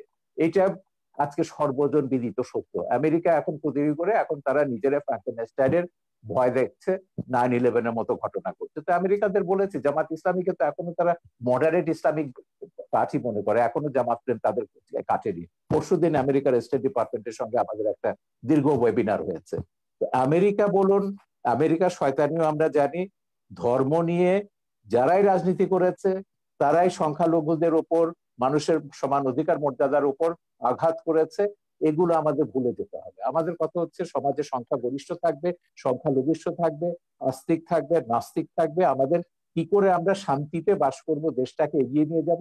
আপনি ধর্ম প্রচার করুন না, শান্তিপূর্ণভাবে ধর্ম প্রচার করার অধিকার তো সংবিধান আপনাকে দিয়েছে। বঙ্গবন্ধুর ওই যে ধর্ম নিরপেক্ষতার যে ব্যাখ্যাটা দিয়েছে, সেখানে বলেছে প্রত্যেক ধর্মের মানুষ শান্তিতে তাদের ধর্ম পালন করবে, প্রচার করবার সব রকম স্বাধীনতা দেওয়া হয়েছে। কেন একটা ধর্ম আপনাকে জোর করে অন্যের উপর চাপিয়ে দিতে হবে? আপনি দাওয়াত দিন শান্তিপূর্ণ ভাবে, আমাদের কোনো অসুবিধা নেই। কিন্তু শান্তিতে যখন ধর্ম প্রতিপালন করার কথা তো বহু আগে, 1400 বছর আগে আমাদের মহানবী সাল্লাল্লাহু আলাইহি ওয়াসাল্লামও বলে গেছেন। আমার কাছে বলেছেন, আমি সেটাই বলছি, তো আমি সেটাই বলছি, মহানবী কেন, প্রত্যেক মহাপুরুষরাই বলেছে, কোরআনেও আছে, আল্লাহ প্রত্যেক জাতির জন্য বাংলাদেশে নবী অশান্তিটা পাঠিয়েছেন। আপনি কোথায় দেখেছেন? আমি যদি বলি ওয়ার্ল্ড যখন রাজনীতির সঙ্গে ধর্ম যোগ ওয়ার্ল্ড করবে তখন কনটেক্সটে অশান্তি আসবে। উগ্রবাদের কারণ ওই যে পক্ষে উনি যেটা বলেন, আব্বাসী বাংলাদেশ সাহেব যেটা অনেক বললেন, অনেক ভালো অবস্থাতে আছে। জি। আমি তো জানি, আমি তো জানি সেটাকে নষ্ট করবার জন্য তো তারা গৃহযুদ্ধের হুমকি দিচ্ছে এখন। বলেছে 2013 সালের চেয়ে ভয়াবহ ঘটনা ঘটবে যদি বাংলাদেশ থেকে এসব ভাস্কর্য ভাঙা না হয়, সরিয়ে না আনা হয়। গৃহযুদ্ধের হুমকিটা কারা দিচ্ছে? কারা দেশটাকে পরাজয়ের প্রতিশোধ দিতে চাইছে 71-এ? তো আপনি 71-এর পরাজয়ের প্রতিশোধ এখন নেবেন বাংলাদেশকে বললে ওমরের আফগানিস্তান বানিয়ে, আর আমরা চুপচাপ বসে বসে দেখবো? সেজন্য আমরা সরকারকে বলেছি না, সময় এসেছে, কঠোর ব্যবস্থা নিতে হবে। এই দেশে ধর্মের নামে কোনো সন্ত্রাস অনুমোদন করা যাবে না, সেটা যে কোনো ধর্মের নামে। জি, জনাব আব্বাস সাহেব। জি, জনাব সাগর সাহেব, উনি যে কথা বলেছেন যে আসলে ওনারা যে ধর্মনিরপেক্ষ এবং অসাম্প্রদায়িক রাষ্ট্র চান, পৃথিবীর পৃথিবীর কোন রাষ্ট্রে সেই কল্পিত ধর্মনিরপেক্ষ রাষ্ট্র বাস্তবে নেই, অসাম্প্রদায়িক রাষ্ট্র নেই। সকল এবং অসাম্প্রদায়িকতা আপনাদের খিলাফত পৃথিবীর এবং কোথাও নেই, আছে, আমি খেলাফত দেখাচ্ছি, কোথাও আমি নেই। দেখাচ্ছি, আমি দেখাচ্ছি, আমি দেখাচ্ছি, খোলাফায়ে আমি রাশিদিনে দেখাচ্ছি, প্রমাণ হয়ে আমি গেছে যে দেখাচ্ছি, 3 জন আমি খলিফাকে আপনারা দেখাচ্ছি। হত্যা করেছে, শেষ করি, 3 জন আমি খলিফাকে আপনার কথা বলার সময় কথা মুসলমানরা বলি নাই, হত্যা করেছে। সেটাই বলছি, আমি সেটা বলছি সেই কল্পিত ধর্মনিরপেক্ষ রাষ্ট্র, কল্পিত অসাম্প্রদায়িক রাষ্ট্র পৃথিবীর কোথাও নেই। যদি ধর্মনিরপেক্ষতা অর্থ এটাই হয় সকল ধর্মের অধিকার রক্ষা, তো বাংলাদেশে ব্লগাররা যখন তখন ইসলাম বিরোধিতা করে, সেটা ইসলামের অধিকারকে ক্ষুণ্ণ করা হয়, তখন ধর্মনিরপেক্ষতা কোথায় থাকে? ব্লগাররা বাক স্বাধীনতার নামে আল্লাহ রসুল মোহাম্মদ সাল্লাহ আলি সাল্লামের আরশচুম্বী মর্যাদার বিরুদ্ধে বক্তব্য দেয়, তখন ধর্মনিরপেক্ষতার কনসেপ্ট কোথায় থাকে? অতএব ধর্মনিরপেক্ষতা যারা বাংলাদেশে করতে চায় তাদের উদ্দেশ্য হচ্ছে ইসলামকে ঠেকানো, এছাড়া আর কিছুই নয়। দ্বিতীয়, তিনি খেলাফত রাষ্ট্রের কথা বলেছেন। খেলাফতের কথা, খেলাফত হচ্ছে কি? খেলাফত হচ্ছে তানফিজু আহকামিল্লাহি আজ্জা ওয়া জাল্লা, ভূপৃষ্ঠে আল্লাহর বিধানকে প্রতিষ্ঠিত করা। আমি বলবো যদিও আরবে রাজতন্ত্র প্রচলিত আছে, কিন্তু তা সম্পূর্ণ খেলাফত ভিত্তিক চলছে দেশ। সেখানে বেনামাজিকে 25 বেত্রাঘাত করা হচ্ছে, সেখানে যারা চুরি করছে তাদের হস্তকর্তন হচ্ছে, যারা জেনা করছে তাদেরকে সাঙ্গে সার করছে। এটা খেলাফত। যদিও নামে তা মুলুকিয়াত বা রাজতন্ত্র, যদিও সেটা রাজতন্ত্র, কিন্তু সেখানে খেলাফত আছে এবং খেলাফতের সব সুযোগ সুবিধা আরবের লোকজন গ্রহণ করছে। এবং আমরা দেখতে পাচ্ছি, সেখানে আমরা দেখতে পাচ্ছি দাম্মামে, জেদ্দাতে প্রচুর মুসলিম খ্রিস্টান আছে, তাদেরকে আলাদা জায়গায় তাদের ধর্মকর্ম পালনেরও ব্যবস্থা দেওয়া হয়েছে। একটি খেলাফত রাষ্ট্রের সমস্ত সুযোগ সুবিধা প্রতিষ্ঠিত আছে আমরা দেখতে পাচ্ছি আরবে। অতএব দ্বিতীয় আরেকটি বিষয়, খেলাফতের অনেকগুলো ধারা আছে। পীর মুরিদের মাধ্যমে ইসলামের যে দাওয়াত পৃথিবীতে ছড়ানো হচ্ছে, সেটাও খেলাফতের একটা অংশ। এবং খেলাফতের আরেকটা অংশ হচ্ছে দিনের উপর অটল অবিচল থাকা। অধিকাংশ মুসলমান দিনের উপর অটল অবিচল থেকে জীবনযাপন করছে। রাষ্ট্রীয়ভাবে খেলাফত প্রতিষ্ঠা, সেটা মাত্র 100 বছর যাবৎ পৃথিবীতে নেই, 96 বছর আগে অবসান ঘটেছে। অতি দ্রুত মুসলিম রাষ্ট্রগুলো আবার খেলাফত ব্যবস্থায় ফিরে যাবে। আপনি যে তালেবানের কথা বলেছেন, তালেবান সন্ত্রাসী, সে সন্ত্রাসীদের সাথে যুক্তরাষ্ট্র কাতারে চুক্তিবদ্ধ হয়েছে। এখন তো সে আফগানিস্তান আবার খেলাফতের প্রতি ধাবিত হচ্ছে। পৃথিবীর সুপার পাওয়ার আমেরিকা, অন্যান্য খ্রিস্টান রাষ্ট্রগুলো তা তো থামাতে পারলো না। ব্যর্থতা কি পুঁজিবাদের নয়? পৃথিবীব্যাপী সন্ত্রাসকে উস্কে দিচ্ছে পুঁজিবাদ, আর সেটার একমাত্র উদ্দেশ্য হচ্ছে ইসলামের রাজনৈতিক উত্থানকে ঠেকানো ছাড়া আর কিছু নয়। আর আমি অনুরোধ করব বাংলাদেশের বুদ্ধিজীবী সমাজকে, ইসলামকে বিভিন্ন নামে আপনারা অভিহিত করবেন না। রেডিক্যাল ইসলাম, মডারেট ইসলাম, এই নামগুলো ইসলামের ক্ষেত্রে আপনি প্রযোজ্য তো নয়। বলছেন ইসলাম মওদুদির একটি। আকিদাকে আপনারা ইসলাম বিরোধী মনে করেন, মওদুদির সেজন্য অনুসারীদেরকে সেটাকে আপনি ইসলাম বলবেন মুসলমান। কেন? সেটাকে ইসলাম বলবেন কেন? ইসলাম তো সেটাই ওইটাই তো যেটা আমি আল্লাহ বলছি। দিয়েছেন, আপনি সেটা তো সেটাই। মওদুদিকে, আপনি নাম আপনি দিবেন কেন? আপনি সেটাকে নাম দেওয়া জামাতকে যাবে না। মুসলমান বলবেন না, ইসলাম আপনি ইসলাম জামাতকে ইসলামের মুসলমান বলবেন না, জামাতও আপনাকে মুসলমান মনে করে না। এই বিরোধের মীমাংসা রাষ্ট্র কেন নেবে? আপনাদের এই না না বিরোধের না মীমাংসায় না আমি কেন যাব? না না, আমি এটা রাষ্ট্র বলছি এখানে না যেতে তাদেরকে পারে না। মুসলমান মনে করি না, এটা বলা হচ্ছে না, কিন্তু তারা যে ইসলামের ব্যাখ্যা দিবে সেটাই ইসলাম, এটা আমি স্বীকার করব না। না না, এটা ইসলাম তো হাফেজি সেটাই হুজুর যেটা থেকে শুরু আল্লাহ করে, দিয়েছেন। ইসলাম হাফেজি তো হুজুর সেটাই থেকে যেটা শুরু আল্লাহ করে দিয়েছেন। 72টা ওলামায়ে কেরাম তারা বলেছেন মওদুদির অনুসারীদের পেছনে নামাজ পড়া হারাম। এগুলো ফতোয়া আমরা দেখেছি, মওদুদির বিরুদ্ধে ফতোয়া দেখেছি, মওদুদির পক্ষেও দেখেছি। এই বিতর্কে রাষ্ট্রকে জড়াবেন না, এটা আলেমরা নিজেরা নিজেদের মধ্যে ফয়সালা করুন। জি, আমরা এই বিতর্কটা রাষ্ট্রের মধ্যে আনতে চাই।